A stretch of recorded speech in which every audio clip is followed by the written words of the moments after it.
KMCCയുടെ പ്രതിനിധിയായി ഒരു MLA വരും എന്ന് നിങ്ങൾ ആരെങ്കിലും സ്വപ്നം കണ്ടു എന്ന് പറഞ്ഞാൽ അത് തെറ്റാവും. അങ്ങനെ ഒരു സാഹചര്യം അള്ളാഹുവിൻ്റെ അപാരമായ അനുഗ്രഹം കൊണ്ട് വീണ് കിട്ടി എന്നുള്ളതാണ് വസ്തുത. സത്യത്തിൽ ഞാനിവിടെ നിൽക്കുന്നില്ല. മുസ്ലിം ലീഗിന് 18 MLA-മാരുണ്ട്. പക്ഷെ അതിൽ നിന്നൊക്കെ വ്യത്യസ്തമായി KMCCയുടെ ഒരു MLA എന്ന നിലയിലാണ് ഞാൻ നിങ്ങൾക്ക് മുന്നിൽ നിൽക്കുന്നത്.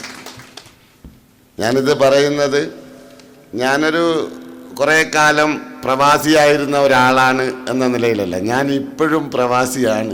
RP എനിക്കുണ്ട്, ഞാൻ പോകാറുണ്ട്. നിങ്ങളെപ്പോലെ ഖത്തറിൽ ഒരു ചെറിയ ഏർപ്പാടൊക്കെ ആയി ജോലി നോക്കുന്ന ഒരാൾ കൂടിയാണ് ഞാൻ. അപ്പം ഞാനിപ്പോൾ ഇപ്പോഴും ഞാൻ ഒരു പ്രവാസിയാണ്.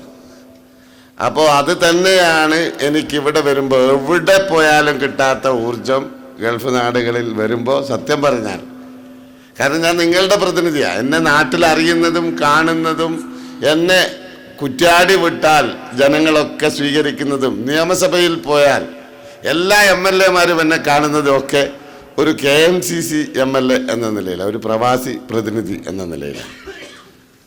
അപ്പോൾ അതിന് അവസരമുണ്ടാക്കി തന്നത് മുസ്ലിം ലീഗ് പാർട്ടിയാണ്. മഹാനായ പാണക്കാട് സയ്യിദ് ഹൈദരലി ശിഹാബ് തങ്ങളുടെ തീരുമാനമാണ്, പാർട്ടി തീരുമാനമാണ്. പക്ഷേ ആ ഒരു തീരുമാനം വിജയത്തിലെത്തിച്ചതിൻ്റെ പിന്നിൽ പ്രവർത്തിച്ചത് നിങ്ങളാണ്. ഞാൻ പറയട്ടെ, എൻ്റെ വിജയം നേരത്തെ ഇവിടെ പലരും സൂചിപ്പിച്ചതുപോലെ ഞാൻ മത്സരത്തിനിറങ്ങുമ്പോൾ പല ആളുകളും നെറ്റിച്ചൊളിച്ചു. അങ്ങനെ ഒരു KMCC-കാരൻ ഗൾഫുകാരന് സാധ്യത എന്താ? നാട്ടിൽ അങ്ങനെ ഒരു തെരഞ്ഞെടുപ്പ് രംഗത്ത് ഗൾഫുകാരൻ എന്ന് പറയുമ്പോൾ ആളുകളുടെയൊക്കെ ധാരണ എല്ലാ ആളുകളും വലിയ പൈസക്കാരാണെന്നുള്ളത്, വലിയ മുതലാളിയാണ് എന്നുള്ളത്. അപ്പം ഗൾഫുകാരൻ എന്ന് പറഞ്ഞാൽ സാധാരണക്കാരൻ്റെ വികാരങ്ങളൊന്നും അറിയാത്ത ഏതോ ഒരു അപ്പർ ക്ലാസ് എന്ന നിലയിലാണ് പലപ്പോഴും നാട്ടിലെ ആളുകളൊക്കെ കണ്ടത്. പല നെറ്റിച്ചൊല്ലിച്ച പല ആളുകളും ഉണ്ടായിരുന്നു. ഞാൻ തെരഞ്ഞെടുപ്പ് രംഗത്തേക്ക്, പ്രചരണ രംഗത്തേക്ക് പ്രഖ്യാപനം വന്ന് പിറ്റേ ദിവസം മുതൽ പോകുമ്പോൾ ഒരു ഗൾഫുകാരൻ എന്ന ഫീലിംഗ് വരാതിരിക്കണം. അതിനിപ്പോൾ നമ്മളെ മുഖവും നമ്മുടെ ഷേപ്പും ഒന്നും മാറ്റാൻ നമുക്ക് പറ്റില്ല എന്ന് ഞാൻ പലരോടും പറഞ്ഞു. അല്ല, അതൊരു ഗൾഫിൻ്റെ പ്രതിനിധി, വാച്ച്, അതുപോലെയുള്ള കാര്യങ്ങളൊക്കെ ഏറെ ശ്രദ്ധിക്കപ്പെടും. അതുകൊണ്ട് അതൊരു ഗൾഫുകാരനാണെന്ന് ആളുകൾക്ക് തോന്നരുത്, വോട്ടർമാർക്ക്. അപ്പോൾ ഞാനും എൻ്റെ മനസ്സിലും അങ്ങനെ ഒരു ധാരണ ഉണ്ടായി. അതിന് നേരെ ആയിരിക്കാം.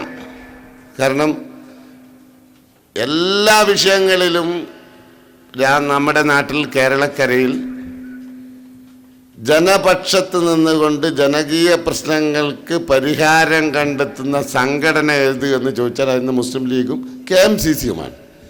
KMCC-യുടെ പ്രവർത്തകന്മാരാണ് അതിൻ്റെയൊക്കെ പിന്നിലെ ഊർജം. അവരാണ് ഇതിൻ്റെയൊക്കെ ബേസ്. ആ ആളുകളൊരു തെരഞ്ഞെടുപ്പിനെ നേരിടുമ്പോൾ സാധാരണ ഉണ്ടാകുന്ന ഒരവസ്ഥ എന്താണെന്ന് പറഞ്ഞാൽ, ഗൾഫുകാരെന്ന് പറയുമ്പോൾ നാട്ടിൽ ഗൾഫുകാരനെത്തിയാൽ പിരിവുകാരുടെ ബഹളമായിരിക്കും. എല്ലാവരും വരും, ആരും വരാതിരിക്കില്ല, ഒരാളും ബാക്കി ഉണ്ടാവില്ല. എന്നാലോ അത് കഴിഞ്ഞ് സംഘടനയുമായി ബന്ധപ്പെട്ട് ഇതുപോലെ എന്തോ വരുമ്പോൾ പറ്റൂല. എന്താ കാരണം? പണക്കാരനാ, പൈസക്കാരനാ, അതുകൊണ്ട് പാടില്ല എന്ന് പറയുന്ന ഒരു സമീപനം. ഇപ്പം ഞാനും ഏറെ കുറേ അങ്ങനെ ഒരു സമൂഹത്തിലൊരു ധാരണ, തിരഞ്ഞെടുപ്പാണ്, അത് വേറെ തന്നെ ഒരു ഏർപ്പാടാണ്.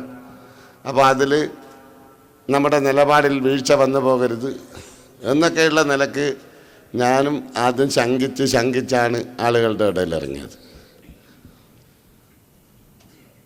പക്ഷേ ഒരു ദിവസം കഴിഞ്ഞു, 2 ദിവസം കഴിഞ്ഞു, 3 ദിവസം കഴിഞ്ഞു, 4 ദിവസം കഴിഞ്ഞപ്പോൾ എനിക്കൊരു കാര്യം ബോധ്യമായി. ഏറെ സ്വീകാര്യത വോട്ടർമാർക്കിടയിൽ എനിക്കുണ്ട് എന്ന ഒരു തോന്നൽ എനിക്കുണ്ടായി. അതെൻ്റെ മഹത്വമോ എൻ്റെ പ്രതാപമോ എൻ്റെ ആഢ്യത്തോ എൻ്റെ യോഗ്യതയോ ഒന്നുമല്ല. KMCC എന്ന് പറയുന്ന ഒരു സംഘടനയുടെ പ്രതിനിധിയായാണ് ഞാൻ അവിടെ മത്സരിക്കുന്നത് എന്ന് CPM ഏറെ കൊട്ടിഘോഷിക്കുന്നുണ്ട്. എന്നെ പ്രഖ്യാപിച്ചത് മുതൽ അവരുടെ പ്രസംഗത്തിലൊക്കെ തന്നെ എന്ത് ഗൾഫുകാരൻ KMCC-കാരനും അവൻ ഈ നാട്ടിൽ എന്ത് വിഷയം അറിയാം എന്ന് പറഞ്ഞുകൊണ്ട് കളിയാക്കിക്കൊണ്ട് പ്രസംഗിക്കുന്നു. അപ്പോൾ സ്വാഭാവികമായും അത് ജനങ്ങളുടെ ഇടയിൽ എനിക്ക് മോശമായ ഒരവസ്ഥ ഉണ്ടാക്കുമെന്നാണ് ഞാൻ ധരിച്ചത്. പക്ഷേ ഒരു 4-5 ദിവസമാകുമ്പോഴേക്ക് ആളുകളൊക്കെ തന്നെ ഒരു പൊതുസമൂഹത്തിൽ ഒരു സ്ഥാനാർത്ഥി എന്ന നിലയിലുള്ള സ്വീകാര്യത, ഞാനൊരു നേരത്തെ മുറിച്ചാണ്ടി ഇവിടെ സൂചിപ്പിച്ചതുപോലെ ഒരു റോഡ് ഷോയുമായി കുറ്റ്യാടിയിൽ ആരംഭിച്ച ആ ഒരു ഘട്ടം എല്ലാ ആളുകളും വന്ന് സ്വീകരിച്ചു. അത് ജാതി മത കക്ഷി രാഷ്ട്രീയ ഭേദമന്യേ ആളുകളവിടെ ഡ്രൈവർമാരും സാധാരണക്കാരും ഒക്കെ ഒരു സ്വീകരിക്കുന്ന സാഹചര്യം അള്ളാഹുവിൻ്റെ അപാരമായ ഒരു അനുഗ്രഹം കൊണ്ടുണ്ടായി. പിന്നീട് അങ്ങോട്ട് കണ്ട കാഴ്ച എന്താണെന്ന് ചോദിച്ചാൽ പൂർണ്ണമായും ജനങ്ങളിലൊരു വിശ്വാസം. വെറുതെ രാഷ്ട്രീയക്കാരൻ്റെ ജാടകളുള്ള ആളുകളല്ല ഈ പ്രവാസി സമൂഹത്തിൻ്റെ ആളുകൾ. നാട്ടിലെന്തെങ്കിലുമൊക്കെ ചെയ്യുന്ന ആളുകളാണ്. വെറുതെ പ്രസംഗിച്ച് വലിയ പ്രസംഗം നടത്തി വാതാരാതെ മണിക്കൂറുകളോളം പ്രസംഗിച്ച് അത് കഴിഞ്ഞാൽ സിനിമാ തിയേറ്ററിലെ സ്ക്രീന് പോലെ സിനിമ കഴിഞ്ഞാൽ പിന്നെ അവിടെ ഒരു വെറും കാലി സ്ക്രീനേ ഉണ്ടാവുള്ളൂ. പിന്നെ സ്റ്റേജൊക്കെ പൊളിച്ചു പോകും, പിന്നെ ഒന്നും ഉണ്ടാവില്ല അവിടെ. പക്ഷേ നമ്മൾ ചെയ്യുന്ന പ്രവർത്തനം, KMCC പ്രവർത്തകന്മാർ ചെയ്യുന്ന പ്രവർത്തനം പ്രസംഗമല്ല. നാട് നീളെ പ്രയാസപ്പെടുന്നവന്, കഷ്ടപ്പെടുന്നവന്, ബുദ്ധിമുട്ടുന്നവന് അവൻ്റെ പ്രശ്നത്തിന് പരിഹാരമുണ്ടാക്കാൻ സാധ്യമാകുന്നത് ചെയ്യുന്ന ഒരു കൂട്ടരാണ് എന്ന വിശ്വാസം സത്യത്തിൽ ഇന്നുമേറെ പ്രതീക്ഷിക്കുക എന്നിലൂടെ അവിടുത്തെ സാധാരണക്കാരായ പാവപ്പെട്ട ആളുകൾ. ഞാൻ കാര്യം പറയാം, അതാണ് ഇന്നിപ്പോൾ ഏറ്റവും വലിയ പ്രശ്നവും. ഒരു MLA എന്നുള്ളതിലപ്പുറം ഒരു പ്രവാസി KMCC-കാരൻ ഇവൻ എന്തെങ്കിലുമൊക്കെ ചെയ്തു തരും എന്ന വലിയ പ്രതീക്ഷയിൽ ഒരു വലിയ ജനവിഭാഗം അവിടെ നിൽക്കുക. അതൊക്കെ കാരണം നിങ്ങൾ ചെയ്യുന്ന പ്രവർത്തനങ്ങളാണ്. യാതൊരു പ്രതിഫലേച്ഛയുമില്ലാതെ, ഒരു താല്പര്യവുമില്ലാതെ 4 വോട്ട് ലക്ഷ്യം വെച്ച് നമ്മൾ ഒരു പ്രവർത്തനവും നടത്തിയിട്ടില്ല ഇന്ന് വരെ. നമ്മളെ മുദ്രാവാക്യം ഭൂമിയിലുള്ളവരോട് കരുണ കാണിച്ചാൽ ആകാശത്തുള്ളവൻ നിങ്ങളോട് കരുണ കാണിക്കുക. അതാണ് നമ്മുടെ ആപ്തവാക്യം. അത് മുറുകെ പിടിച്ചുകൊണ്ടാണ് നമ്മുടെ പ്രവർത്തനങ്ങളൊക്കെ തന്നെ. അതിൻ്റെ വിജയമാണ് ഇപ്പോൾ ഇന്നൊരു MLA എന്ന നിലയിൽ നിങ്ങൾക്ക് മുന്നിൽ നിങ്ങളുടെ പ്രതിനിധിയായി എനിക്ക് നിൽക്കാൻ സാധിച്ചത്. അപ്പം അതുകൊണ്ട് തന്നെ എന്നേക്കാളേറെ ഉത്തരവാദിത്വം നിങ്ങൾക്കുണ്ട്. ഞാനൊരു കുറ്റ്യാടി മണ്ഡലക്കാരോട് മാത്രമല്ല പറയുന്നത്, ഒരു കുറ്റ്യാടി മണ്ഡലക്കാരോട് മാത്രമല്ല KMCC-യുടെ പ്രവർത്തകന്മാരോടാണ് ഞാൻ പറയുന്നത്. അവിടെ ഒരുപാട് കാര്യങ്ങൾ ചെയ്യാനുണ്ട്. ഞാനവിടെ പോയപ്പോൾ ഒരു തെരഞ്ഞെടുപ്പ് സ്റ്റണ്ട് എന്ന നിലയിലല്ല ചില കാര്യങ്ങളൊക്കെ ഞാനുണ്ടാകും നിങ്ങളുടെ കൂടെ, തോറ്റാലും ജയിച്ചാലും. ഞാൻ തോറ്റാലും ഞാൻ നിങ്ങളുടെ കൂടെ ഉണ്ടാകും എന്ന് പറഞ്ഞപ്പോൾ എന്നെ പല ആളുകളും കോളനികളിൽ നിന്നൊക്കെ പരിഹസിച്ച് എന്നെ ഇറക്കി വിട്ടിട്ടുണ്ട്. ഞങ്ങളിത് കുറേ കണ്ടതാണ്. 10, 40, 50 കൊല്ലമായി ഞങ്ങൾ വോട്ട് ചെയ്യുന്നു. ഇങ്ങനെ പലരും വന്ന് പറഞ്ഞിട്ടുണ്ട്. അങ്ങനെ പറഞ്ഞിട്ട് വോട്ട് ചെയ്ത് തോറ്റുപോയ ആളുകൾ തീരെ വരാറില്ല, ജയിച്ച ആളുകളും വരാറില്ല. ഞങ്ങൾക്കൊരിക്കലും അങ്ങനെ ഒരു അനുഭവം ഉണ്ടായിട്ടില്ല. അതുകൊണ്ട് വേണ്ടാത്ത വർത്തമാനം നിങ്ങൾ പറയണ്ട. നിങ്ങൾ വോട്ട് ചോദിച്ച് പോട്, അതിൻ്റെ അപ്പുറത്ത് വെറുതെ ഞങ്ങളെ സോപ്പടിക്കാൻ വേണ്ടി പറയണ്ട എന്ന് പറഞ്ഞ ആളുകളുണ്ട്. അപ്പോഴും ഞാൻ അവരോട് പറഞ്ഞിട്ടുണ്ട്, ഞാൻ വെറുതെ പറയുന്നതല്ല, ഞാൻ ജയിക്കും. ഇനി അഥവാ ജയിച്ചില്ലെങ്കിൽ നിങ്ങളുടെ കൂടെ നിങ്ങളുടെ വിഷമങ്ങൾ അതിന് പരിഹാരം കണ്ടെത്താൻ, എല്ലാറ്റിനുമല്ല, എന്നാൽ ഞാനൊരു പ്രവാസി സമൂഹത്തിൻ്റെ പ്രതിനിധിയാണ്. ആ കേസറ്റൊക്കെ എല്ലാവരുടെയും ഉണ്ടാവും. ഞാനൊരു പ്രവാസി സമൂഹത്തിൻ്റെ പ്രതിനിധിയാണ്. പ്രവാസികളുടെ കൂട്ടായ്മയോടെ നിങ്ങളുടെ ഈ പ്രശ്നം, ഞങ്ങൾ ജീവകാരുണ്യ പ്രവർത്തന രംഗത്ത് പ്രവർത്തിക്കുന്ന ആളുകളാണ്, നിങ്ങളുടെ ഈ പ്രശ്നത്തിന് ഞാൻ പരിഹാരമുണ്ടാക്കും സാധ്യമാകുന്നതെന്ന് ഞാൻ അവരോട് പറഞ്ഞിട്ടുണ്ട്. ഞാൻ ജയിച്ചു വന്നപ്പോൾ ടെലിവിഷനും പത്രവും ഒക്കെ ഒരാഴ്ച കഴിഞ്ഞപ്പോൾ ഒരു വാർത്ത കൊടുത്തു, പാറക്കൽ അബ്ദുള്ള MLA വാക്ക് പാലിച്ചു എന്ന് പറഞ്ഞുകൊണ്ട്. നല്ല വാർത്ത എന്ന് പറഞ്ഞുകൊണ്ട് മനോരമയിലും മാതൃഭൂമിയിലും ഒക്കെ ചാനലുകളിൽ വന്നു. ഞാൻ ജയിച്ചു വന്നപ്പോൾ ഞാൻ സ്കൂൾ തുറക്കുന്ന സമയം ഏതാണ്ടൊരു ഒരാഴ്ചയുള്ളൂ. നമ്മളെ കുട്ടികളെ കൊണ്ട് ഞാൻ കണക്കെടുപ്പിച്ചു എത്ര കുട്ടികളുണ്ട് കോളനികളിൽ. ഞാൻ ഈ നേരത്തെ കണ്ട ദുരിതം പെയ്തിറങ്ങുന്ന ഒരു സമൂഹം, നരക തുല്യമായ ജീവിതം നയിക്കുന്ന മൃഗസമാനമായ രൂപത്തിലുള്ള ഭൗതിക സാഹചര്യമുള്ള, തൊഴുത്തിൽ പോലും അങ്ങനെ ഒരു സാഹചര്യം നമ്മുടെ ഒന്നും വീടുകളിൽ ഉണ്ടാവില്ല. അത്രയും കഷ്ടപ്പെടുന്ന ഒരു ജനവിഭാഗം. ആ ജനവിഭാഗത്തിൻ്റെ മക്കളെ ആദ്യം നമുക്ക് ചെയ്യാൻ സാധിക്കാതെ സ്കൂൾ തുറക്കുന്നു എന്ന് ഞാനിങ്ങനെ ആലോചിച്ചു. അവരുടെ കണക്കെടുത്തപ്പോൾ ഏതാണ്ട് 800-850 കുട്ടികൾ, അവർക്ക് നല്ല സ്കൂബി ഡേയുടെ ഒരു കൊട, ഒരു നല്ല ബാഗ്, അവർക്ക് നോട്ട് ബുക്ക്, അവർക്ക് പെന്ന്, പെൻസില്, വാട്ടർ ബോട്ടിൽ, അങ്ങനെ തുടങ്ങി എല്ലാ സാധനവും ഏതാണ്ട് ഒരു 750-800 ചില്ലാനൂറ് റുപ്യ ഒരു കിറ്റിന് വരും. അത് കൊടുത്തപ്പോൾ ഞാൻ ചില സ്ഥലത്ത് പോയി ഇതിൻ്റെ ഉദ്ഘാടനത്തിന് പോയപ്പോൾ കണ്ണിൽ നിന്ന് കണ്ണുനീർ ധാരധാരയായി ഒഴുക്കി എന്നെ കെട്ടിപ്പിടിച്ച അമ്മമാർ ഒരുപാടുണ്ടായിരുന്നു. അവരുടെ ജീവിതത്തിൽ ആദ്യമായാണ് അവരുടെ മക്കൾ ഒരു പുതിയ ബാഗ് കാണുന്നത്, ഒരു പുതിയ കൊട കാണുന്നത്. അങ്ങനെയുള്ള ഒരു സമൂഹം അവിടെ ഉണ്ട്. ഞാനിതൊന്ന് വെറുതെ ബടായി പറയുന്നില്ല. നിങ്ങൾക്ക് വന്ന് നോക്കിയാൽ, കുറ്റ്യാടി നിയോജക മണ്ഡലത്തിൽ വന്ന് നോക്കിയാൽ നിങ്ങൾക്ക് കാണാൻ സാധിക്കും. അപ്പോൾ അതുകൊണ്ടാണ് ഞാൻ പറഞ്ഞത്, നമുക്കവിടെ ചെയ്യാൻ ഒരുപാട് കാര്യങ്ങൾ. KMCCയുടെ ഒരു റോൾ മോഡലായി കുറ്റ്യാടിയെ മാറ്റിക്കൊണ്ടുവന്ന് ജീവകാരുണ്യ പ്രവർത്തന രംഗത്ത് കുറ്റ്യാടി നിയോജക മണ്ഡലം ഒരു KMCC കൂട്ടായ്മയുടെ ഒരു പ്രതിനിധിയുടെ പ്രദേശം നമുക്ക് ലോകത്തിന് കാണിച്ചു കൊടുക്കാൻ സാധിക്കുന്ന രൂപത്തിൽ പരിവർത്തിപ്പിച്ചെടുക്കാൻ നിങ്ങൾ മനസ്സ് വെച്ചാൽ സാധിക്കും. ഒരു സംശയങ്ങൾ വിചാരിക്കേണ്ട, നിങ്ങൾ മനസ്സ് വെച്ചാൽ സാധിക്കും. അതിനുള്ള ഒരു ചെറിയൊരു സഹകരണം, ഒരു പിന്തുണ നിങ്ങളുടെ ഭാഗത്ത് നിന്ന് ഉണ്ടാകണം എന്നാണ് എനിക്ക് ഈ അവസരത്തിൽ സൂചിപ്പിക്കാനുള്ളത്. പ്രവാസി എന്ന നിലയിൽ ഒരു MLA എന്ന് ഞാൻ ആദ്യമായി നിയമസഭയിലേക്ക് ചെന്നപ്പോൾ എന്നാൽ സാധിക്കുന്നത് എന്താണ്? ഞാനും ഒരു പ്രവാസിയാണ്. 31 വർഷമായി എനിക്കറിയാം. എല്ലാ പീക്ക് ടൈമിലും, സീസൺ ടൈമിലും, വെക്കേഷൻ ടൈമിലും 7,000-8,000 രൂപയുടെ ടിക്കറ്റിന് 45,000-വും 50,000-വും 54,000-വുമായി കൊള്ളയടിക്കുന്ന എയർ ഇന്ത്യ ഉൾപ്പെടെയുള്ള ആ ഒരു വിമാന കമ്പനികൾ നമ്മുടെ നാട്ടിലെ, അതിനെതിരെ ഞാൻ അവിടെ എൻ്റെ പ്രസംഗത്തിൽ ഞാൻ സൂചിപ്പിച്ചു. ഞാൻ എഴുതി കൊടുത്തു നിയമസഭയിൽ. ഇങ്ങനെ വളരെ മോശമായ രൂപത്തിൽ വിമാന കമ്പനികൾ കൊള്ളയടിക്കുകയാണ്. നാട്ടിലെ സാധാരണക്കാരായ ഒരു തൊഴിലാളിയേക്കാൾ കുറഞ്ഞ വേതനം ലഭ്യമാകുന്ന ആളുകളാണ് ഇന്ന് ഗൾഫ് രാജ്യത്തുള്ളത്. അവരൊരു വർഷത്തിലോ 1.5 വർഷമോ 2 വർഷമോ കൂടുമ്പോൾ നാട്ടിൽ വരണമെങ്കിൽ അവരൊരു വർഷം അധ്വാനിച്ചാൽ പോലും സാധ്യമാകാത്ത രൂപത്തിലാണ് വിമാന ടിക്കറ്റുകൾ കമ്പനികൾ ഉയർത്തുന്നത് എന്നൊക്കെ പറഞ്ഞുകൊണ്ട് അതിന് മറുപടി ലഭിച്ചപ്പോൾ ഞാൻ മുഖ്യമന്ത്രിയോട് പറഞ്ഞു, ഈ ലാഘവത്തോടെ ഇത് സെൻട്രൽ ഗവൺമെൻറ്റും സംസ്ഥാന ഗവൺമെൻറ്റും അല്ല ഈ വർധനവ് ഒന്നും ഉണ്ടാക്കുന്നത്. അതിൻ്റെ ടിക്കറ്റിൻ്റെ വില നിയന്ത്രിക്കുന്നത് സിവിൽ ഏവിയേഷൻ വകുപ്പാണ്, ഡിപ്പാർട്ട്മെൻറ്റാണ് എന്ന് പറഞ്ഞപ്പോൾ ഞാൻ നിയമസഭയിൽ എഴുന്നേറ്റ് എന്ന് മുഖ്യമന്ത്രിയോട് പറഞ്ഞു, ഇങ്ങനെ ലാഘവത്തോടുള്ള ഒരു മറുപടിയല്ല ഞങ്ങൾക്ക് വേണ്ടത്. ഈ സമൂഹത്തെ ധനകാര്യമന്ത്രി തന്നെ കേരളത്തിൻ്റെ ബജറ്റ് അവതരിപ്പിക്കുമ്പോൾ 2 തവണ അദ്ദേഹം എടുത്തു പറയുകയുണ്ടായി സാമ്പത്തിക രംഗത്തെ ചില പ്രതിസന്ധികൾ. അതിൽ അക്കമിട്ട് പറഞ്ഞത് വിദേശ രാജ്യത്ത് ഗൾഫ് നാടുകളിൽ നമ്മുടെ സഹോദരന്മാർ ജോലിയുമായി നേരിടുന്ന പ്രതിസന്ധി, അത് വലിയ തൊഴിലില്ലായ്മ സൃഷ്ടിക്കുന്ന ഒരു സാഹചര്യം, അതുവഴി കേരളത്തിൻ്റെ സമ്പദ് വ്യവസ്ഥയ്ക്ക് വലിയ ക്ഷീണമുണ്ടാക്കുമെന്ന് തോമസ് ഐസക്ക് പ്രസംഗിച്ചു. ആ പ്രസംഗത്തെ എടുത്തു പിടിച്ചുകൊണ്ട് ഞാൻ പറഞ്ഞു, ധനകാര്യമന്ത്രി 2-3 തവണ ഈ പ്രതിസന്ധിയെക്കുറിച്ച് പറഞ്ഞിട്ടുണ്ട് എന്ന് പറഞ്ഞാൽ അത്രയേറെ കേരളത്തിൻ്റെ സമ്പദ് വ്യവസ്ഥയെ തന്നെ പിടിച്ചു നിർത്തുന്ന ഒരു ജനവിഭാഗം സമൂഹം, അവർക്ക് വേണ്ടി ഒന്നും ബജറ്റിലില്ല.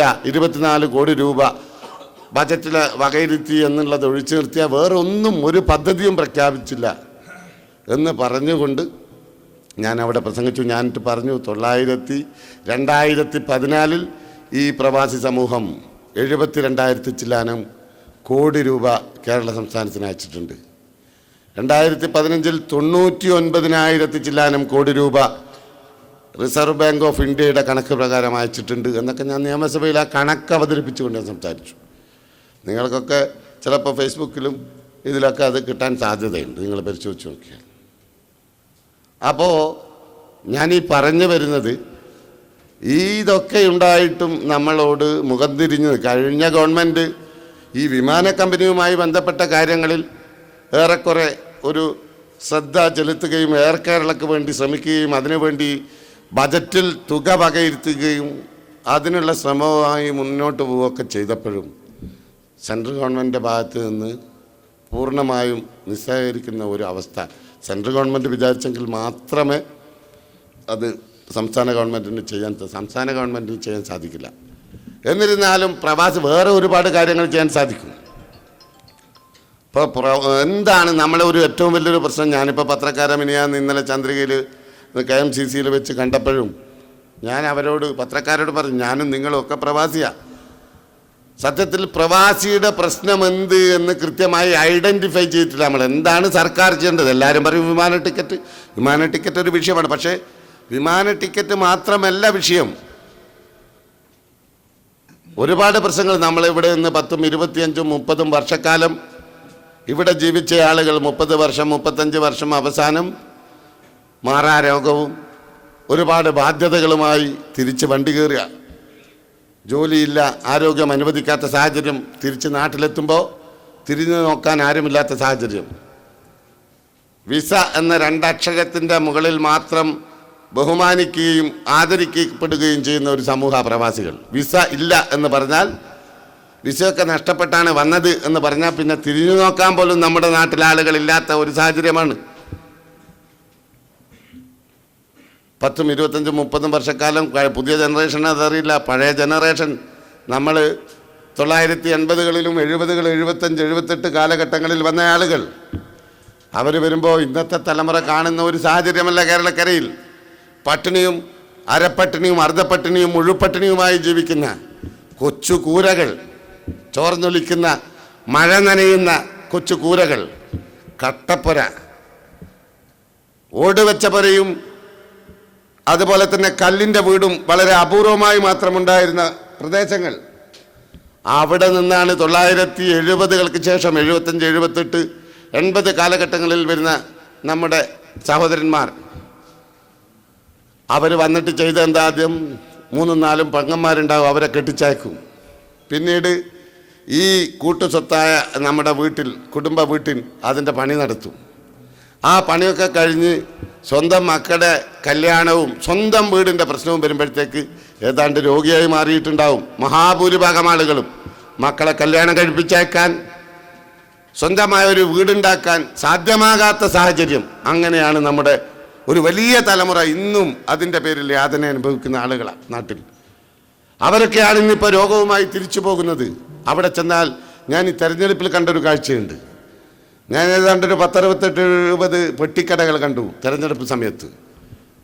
വൈകുന്നേരം 3 മണികളിൽ തുറന്ന് രാത്രി 10 മണി വരെ 4 ഗ്ലാസും 2 പ്ലേറ്റും ഒരു ചെറിയ ഷെഡും ഒരു ചെറിയ സൈക്കിൾ വണ്ടി, അതിൽ പെട്ടിക്കട നടത്തുന്ന സഹോദരന്മാർ പൂർണ്ണമായും അവർ തിരിച്ചു വന്ന റിട്ടേണീസാണ്. പ്രവാസ ജീവിതം മതിയാക്കി നാട്ടിൽ തിരിച്ചെത്തി ആരും തിരിഞ്ഞു നോക്കാനില്ലാതെ പട്ടിണി കിടക്കുന്ന കുടുംബത്തിന് ഒരു നേരത്തെ ആഹാരം കൊടുക്കാൻ വേണ്ടി റോട്ടിൽ സൈഡിൽ സൈക്കിൾ റിക്ഷ ഉണ്ടാക്കി, അല്ലെങ്കിൽ എന്താ അത് പറയുക, ചെറിയ പെട്ടിക്കട ഉണ്ടാക്കി കഴിഞ്ഞു കൂടുന്ന ഒരു ജനവിഭാഗം.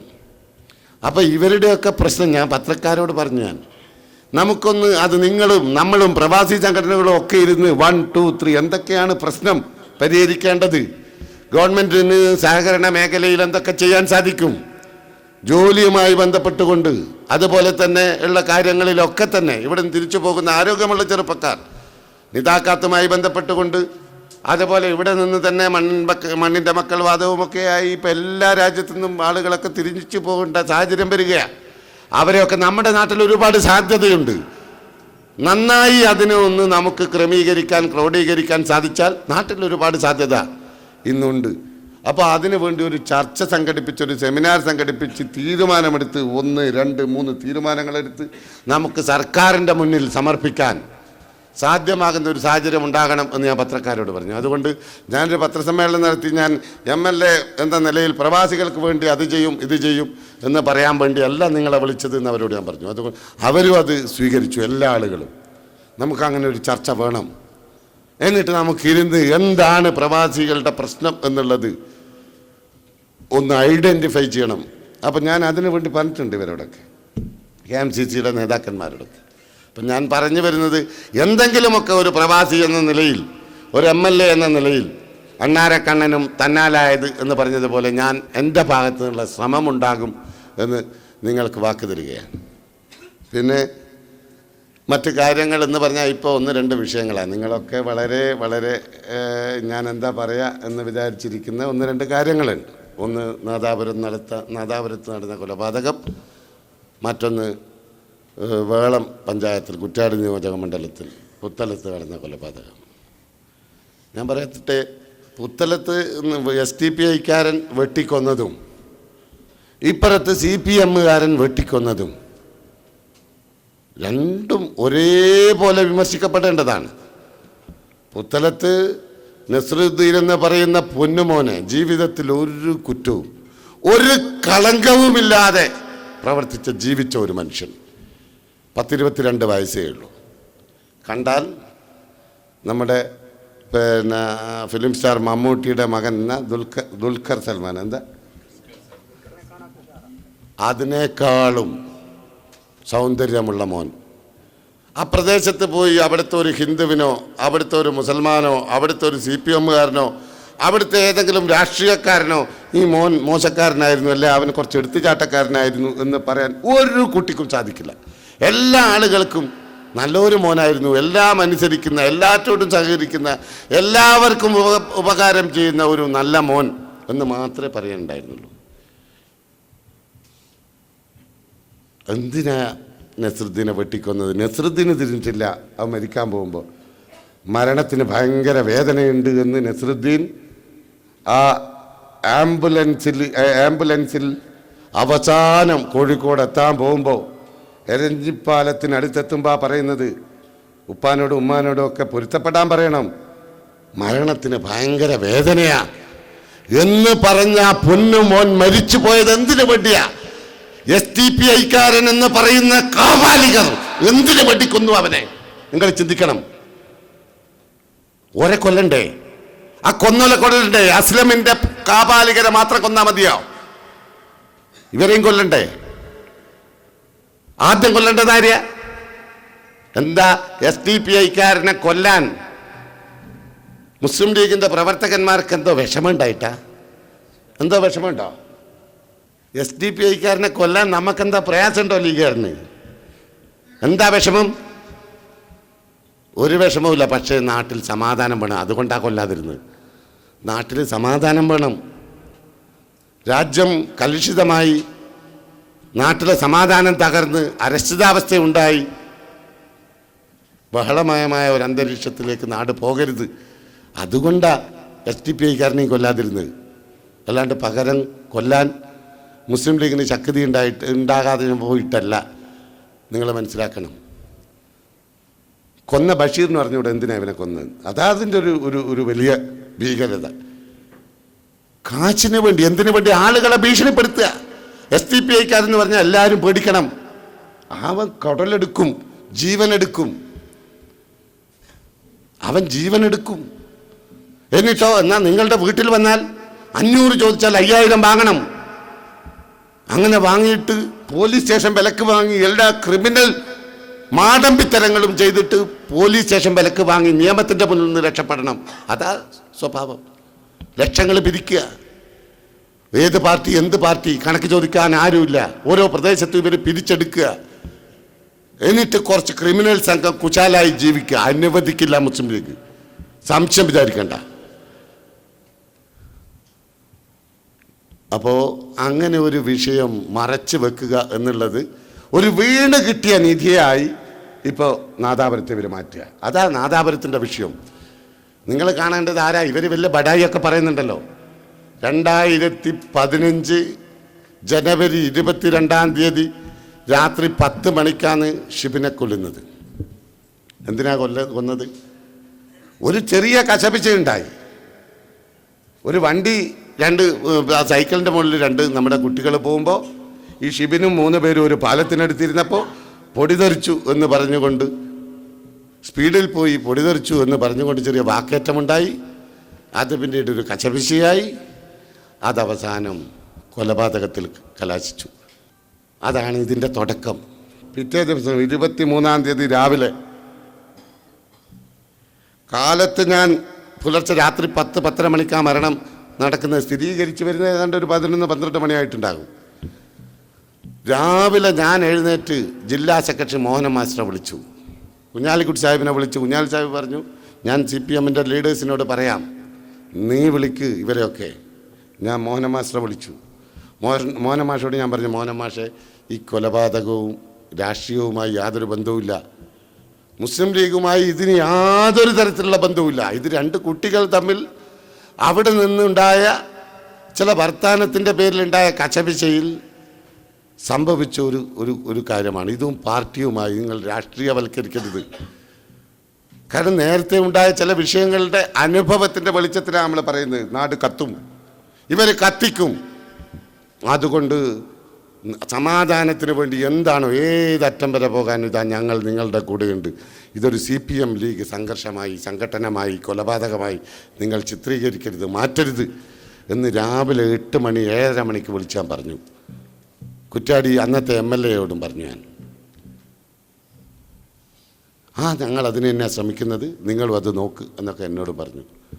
പക്ഷെ പിന്നീട് കാണുന്നത് എന്താ, ഒരു 3 മണിയാകുമ്പോൾ, 2:30 മണി 3 മണിയാകുമ്പോൾ വടകരയിൽ ബോഡി ഷിബിൻ്റെ വിലാപയാത്ര എത്തുമ്പോൾ വടകര മുതൽ കൈനാട്ടി മുതൽ അവിടുന്ന് അങ്ങോട്ട് വള്ളിക്കാട് ടൗണ്, ഓർക്കാട്ടേരി ടൗണ്, എടച്ചേരി, അങ്ങനെ തുടങ്ങി എല്ലാ ടൗണുകളിലെയും നമ്പർ ഇട്ടതുപോലെ ഒരു പ്രത്യേക ജനവിഭാഗത്തിൻ്റെ മതവിഭാഗത്തിൻ്റെ കടകൾ മാത്രം അടിച്ചു പൊളിച്ചു. എന്നിട്ട് തൂണേരി ബോഡി എത്തി. സംസ്കാരം കഴിയുമ്പോഴേക്ക് പിന്നീട് സംഭവിക്കുന്നത് നമ്മളൊക്കെ വിചാരിക്കുന്നത് ചെറിയ പ്രശ്നം, എന്തെങ്കിലും ചെറിയ കല്ലേറൊക്കെ ഉണ്ടാവും എന്നുള്ളതാണ്. പോലീസൊക്കെ ഉണ്ട്. പക്ഷേ പൂർണ്ണമായും 81ഓളം വീടുകൾ കൊള്ളയടിക്കപ്പെടുകയും ചുട്ട് ചാമ്പലാക്കുകയും ഇവരുടെ ജീവിത 10, 25, 30, ഞാൻ നേരത്തെ പറഞ്ഞ 30, 35 വർഷം ഇവിടെ ജീവിച്ച സഹോദരന്മാർ, അവരുടെ ജീവിത സമ്പാദ്യം അത് പൂർണ്ണമായും മണിക്കൂറുകൾ കൊണ്ട് കൊള്ളയടിക്കപ്പെടുക. മുഴുവനായും കൊള്ളയടിക്കപ്പെട്ടതിന് ശേഷം എടുത്തു കൊണ്ടുപോകാൻ പറ്റാത്ത സാധനങ്ങളൊക്കെ തന്നെ പറിച്ചു മാറ്റി ഗ്യാസ് സിലിണ്ടർ, ഫ്രിഡ്ജ്, TV തുടങ്ങിയ സാധനങ്ങളൊക്കെ തന്നെ കിണറ്റിലിട്ടു. പൂർണ്ണമായും കിണറും മലിനമാക്കി. 81ഓളം വീടുകൾ പൂർണ്ണമായും. ഈ ഒരു സംഭവം നടന്നപ്പോൾ ഞങ്ങളവിടെ ചെന്നപ്പോൾ ഞങ്ങൾ കാണുന്ന കാഴ്ച അതിഭീകരമാണ്. പിറ്റേ ദിവസം തന്നെ ഞങ്ങൾ ഇവരെയൊക്കെ വിളിച്ചു. അവരോട് പറഞ്ഞു കേസ് കൊടുക്കണം, ഒരുപാട് പ്രശ്നം, പലരും പല വഴിയിലാണുള്ളത്. പിറ്റേ ദിവസം 22 രാത്രി 23 പിന്നെ ഇവരുടെ ഈ ശവസംസ്കാരം അത് കഴിയുമ്പോഴാണ് ഇതൊക്കെ 24-ാം തീയതി രാവിലെ വരപ്രത്ത് കുഞ്ഞബ്ദുള്ള ഹാജി എന്ന് പറയുന്ന പഞ്ചായത്ത് മുസ്ലിം ലീഗ് പ്രസിഡന്റിൻ്റെ വീട്ടിൽ ഇവരെയൊക്കെ വിളിച്ചു. എല്ലാവരോടും വണ്ടി അയച്ചു കൊടുത്ത് കൂട്ടിക്കൊണ്ടു വന്നവരുണ്ട്. ഇവർ പല വഴിക്കും പോയവരാ, അവരെവിടെയാന്ന് കാണാനില്ല. അവരെയൊക്കെ ഞങ്ങൾ തേടിപ്പിടിച്ച് 10 മണിയാകുമ്പോഴേക്ക് അവിടെ കൊണ്ടുവന്നു. എന്നിട്ട് ഇവരുടെ എല്ലാ വിഷയങ്ങളും അപ്പം തന്നെ മുസ്ലിം ലീഗ് പാർട്ടി പൂർണ്ണമായും ഇവരുടെ സംരക്ഷണം ഏറ്റെടുത്തു. 33ഓളം വീടുകൾ വാടകയ്ക്ക് വാങ്ങിച്ചു. അതിലൊരു വീട്ടിലാണ് ഇന്നും അസ്ലമിൻ്റെ മാതാപിതാക്കൾ താമസിക്കുന്നത്. 33 വീടുകളോളം ഞങ്ങൾ വാടകയ്ക്ക് എടുത്തിട്ടുണ്ട്.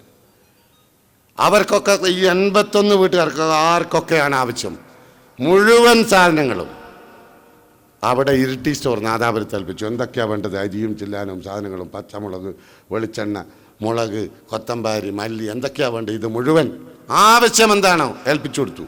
അപ്പുറത്ത് ഇലാജ് മെഡിക്കൽ സെൻറ്റർ, മരുന്ന് വാങ്ങേണ്ടവർക്ക് മരുന്ന് ഏൽപ്പിച്ചു കൊടുത്തു. അതിൻ്റെ അപ്പുറത്ത് ടെക്സ്റ്റൈൽസ് ആൻഡ് റെഡിമെയ്ഡ് ഷോപ്പ്, അത് അവിടെ ഏൽപ്പിച്ചു. കാരണം ഉടുതുണിക്ക് മറുതുണി ഇല്ലാതെയാണ് വന്നത്. ഞാൻ 23-ാം തീയതി 24-ാം തീയതി രാവിലെ വരപ്പുറത്ത് കുഞ്ഞബ്ദുള്ള ഹാജിയുടെ വീട്ടിലേക്ക് ചെല്ലുമ്പോൾ മൊയ്തു ഹാജിയും അഹമ്മദ് ഹാജിയും പോക്കരാജിയും യൂസുഫ് ഹാജിയും ഒക്കെ ഇങ്ങനെ ഇരിക്കുക, പ്രായമുള്ള ആളുകൾ. അവർ കണ്ണിൽ നിന്ന് കണ്ണുനീർ ധാരധാരയായി ഒഴുക്കി പറയുക, ഈ ഷർട്ട് ഉണ്ടല്ലോ ഞാൻ അപ്പുറത്തുനിന്ന് വാങ്ങിച്ചതാണ്, ഈ മുണ്ടുണ്ടല്ലോ അപ്പുറത്ത് അബ്ദുള്ള തന്നതാണ് എന്ന് പറഞ്ഞ് ജനിച്ച നാട്ടിൽ അഭയാർത്ഥികളായി ഉടുതുണിക്ക് മറുതുണിയില്ലാതെ ജീവിക്കുന്ന ജീവച്ഛവങ്ങളായി ഒരു കൂട്ടത്തെ കാണുകയാണ്. അവരെ മുഴുവൻ എന്തൊക്കെയാണ് വേണ്ടത്. കടോളിയുടെ ഒരു ഹൗസ് ഹോൾഡിൻ്റെ ഷോപ്പുണ്ട്, അവിടെ പ്ലേറ്റ്, പാത്രം, പിഞ്ഞാണം എന്തൊക്കെയാണ് വേണ്ടത്. അപ്പുറത്തെ ഇലക്ട്രോണിക് ഷോപ്പിൽ ജ്യൂസ് മെഷീൻ ഉൾപ്പെടെ, ഗ്യാസ് സിലിണ്ടർ ഉൾപ്പെടെ, ഗ്യാസ് സ്റ്റവ് ഉൾപ്പെടെ എല്ലാ സംഗതികളും വാങ്ങിച്ചു കൊടുത്തു. എന്നിട്ടൊരു എഞ്ചിനീയർ ഇങ്ങനെ കണ്ടു ഞങ്ങൾ. ഈ വീട് നന്നാക്കാൻ എത്ര കോടി രൂപ വേണം? 5ഓളം എഞ്ചിനീയർമാരെ കുഞ്ഞാലി സാഹിബ് വിളിച്ചു പറഞ്ഞു അതിൻ്റെ പ്രവർത്തനവുമായി മുന്നോട്ട് പോവുക. വന്നു കുഞ്ഞാലി സാഹിബ്, മജീദ് സാഹിബ്, തങ്ങൾ, പാണക്കാട് ചെയ്ത് ഹൈദരലി ശിഹാബ് തങ്ങൾ, ഇവരൊക്കെ ഞങ്ങളെ വിളിപ്പിച്ചു. വടകരയിലിരുന്നു, മീറ്റിംഗ് ചേർന്നു, വേണ്ടതൊക്കെ ചെയ്യാൻ അധികാരപ്പെടുത്തി. അത് പൂർണ്ണമായും ഗവൺമെൻറ് തന്നില്ലെങ്കിലും അത് നമുക്ക് പൂർണ്ണമായും പഴയ സ്ഥിതിയിലേക്ക് അവരുടെ വീടുകൾ എത്തിച്ചു കൊടുക്കാൻ ആവശ്യമതായത് മുസ്ലിം ലീഗ് ചെയ്യുമെന്ന് പാണക്കാട് തങ്ങളും കുഞ്ഞാലിക്കുട്ടി സാഹിബും ഉറപ്പ് തന്നു. അതിൻ്റെ പ്രവർത്തനവുമായി മുന്നോട്ട് പോകാൻ പറഞ്ഞു. അങ്ങനെ പോയി. ഏതാണ്ട് ആ വീടുകൾക്ക് വന്ന നഷ്ടം അത് പാർട്ടി ഏറ്റെടുക്കാം. ഇത്ര ലക്ഷം ഉറുപ്പിക കുഞ്ഞാലിക്കുട്ടി സാഹിബ് പറഞ്ഞു. 50 ലക്ഷം ഉറുപ്പിക ഇപ്പോൾ വാങ്ങിച്ചോ, മജീദ് സാഹിബിനെ വിളിച്ചോ, മജീദിനെ വിളിച്ചോ, KP മജീദ് സാഹിബിനെ നീ വാങ്ങിച്ചോ. അങ്ങനെ പലരും, ഞാൻ ആളുകളെ പേരെടുത്ത് പറയും, 25 ലക്ഷം, 20 ലക്ഷം, 10 ലക്ഷം, 5 ലക്ഷം ആളുകളൊക്കെ അത് വഴി നമ്മൾ ഏതാണ്ട് ആ വരുന്ന നഷ്ടത്തിൻ്റെ ഏതാണ്ട് ഭാഗം, ഏതാണ്ട് 90% കയ്യിലാരോടും കാശ് വാങ്ങിയില്ല.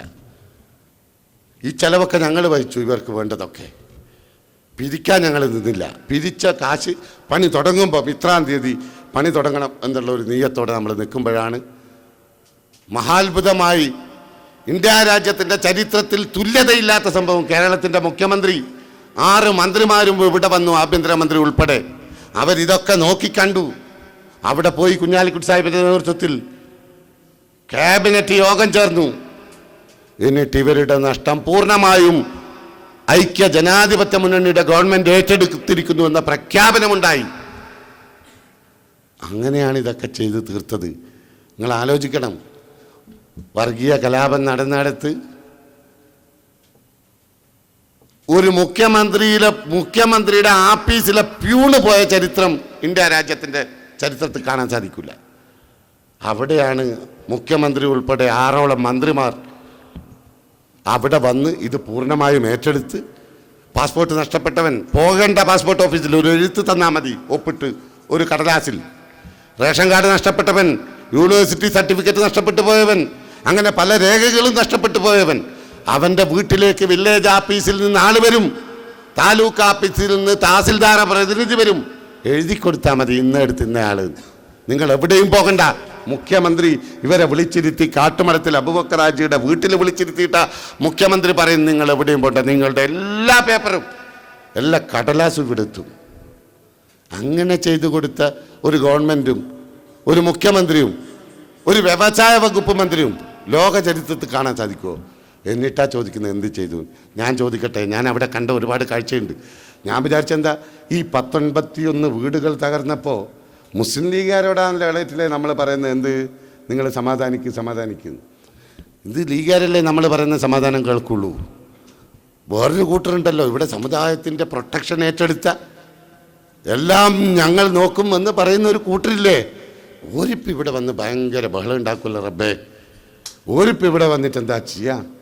ഞാൻ സത്യം പറയാ, ഭയപ്പെട്ടിരുന്നു എന്താ ഇവർ ചെയ്യാന്നുള്ളത്. എന്നാ നിങ്ങളറിയോ അവരെ കണ്ടത് എവിടെയാണെന്നറിയോ? നിങ്ങൾ 22-ാം തീയതി നടന്നു, 23-ന് ഈ സംഭവമൊക്കെ ഉണ്ടായി, 24-ാം തീയതി ഞങ്ങൾ ഇവരൊക്കെ വിളിച്ചു. പിന്നീട് ഇവരുടെ പൂർണ്ണമായ പ്രൊട്ടക്ഷൻ മുസ്ലിം ലീഗ് ഏറ്റെടുത്തു. നിങ്ങൾ കണ്ടെന്നു 32 വീടുകൾ മാത്രമാണ് മുസ്ലിം ലീഗുകാരുടെ വീട്.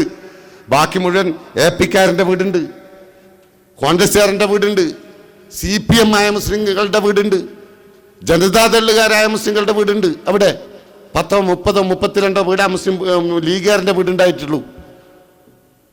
ഞങ്ങൾ ലീഗുകാരെ മാത്രമല്ല നോക്കിയത്. ഞാൻ വിചാരിച്ചെന്താ ഇവരെന്തായാലും നമ്മൾ ഈ സമാധാനമെല്ലാം പറഞ്ഞാൽ ലീഗുകാർ പറയും എന്നാൽ സമാധാനം ലീഗല്ലേ കേൾക്കും, അല്ലാത്തൊരു കൂട്ടർ അത്യാവശ്യം അവിടെ ഇവിടെയൊക്കെ ഉണ്ടല്ലോ. അവർ അവരെ കണ്ടത് എവിടെയാണെന്നറിയോ? അവിടുന്ന് പുറമേരി ഈ വെള്ളൂരിൽ നിന്ന് ഏതാണ്ട് ഒരു 10-18 കിലോമീറ്റർ അകലെ നമ്മുടെ കൈനാട്ടി ജംഗ്ഷൻ നാഷണൽ ഹൈവേയിൽ ഇവർ ഉപരോധം.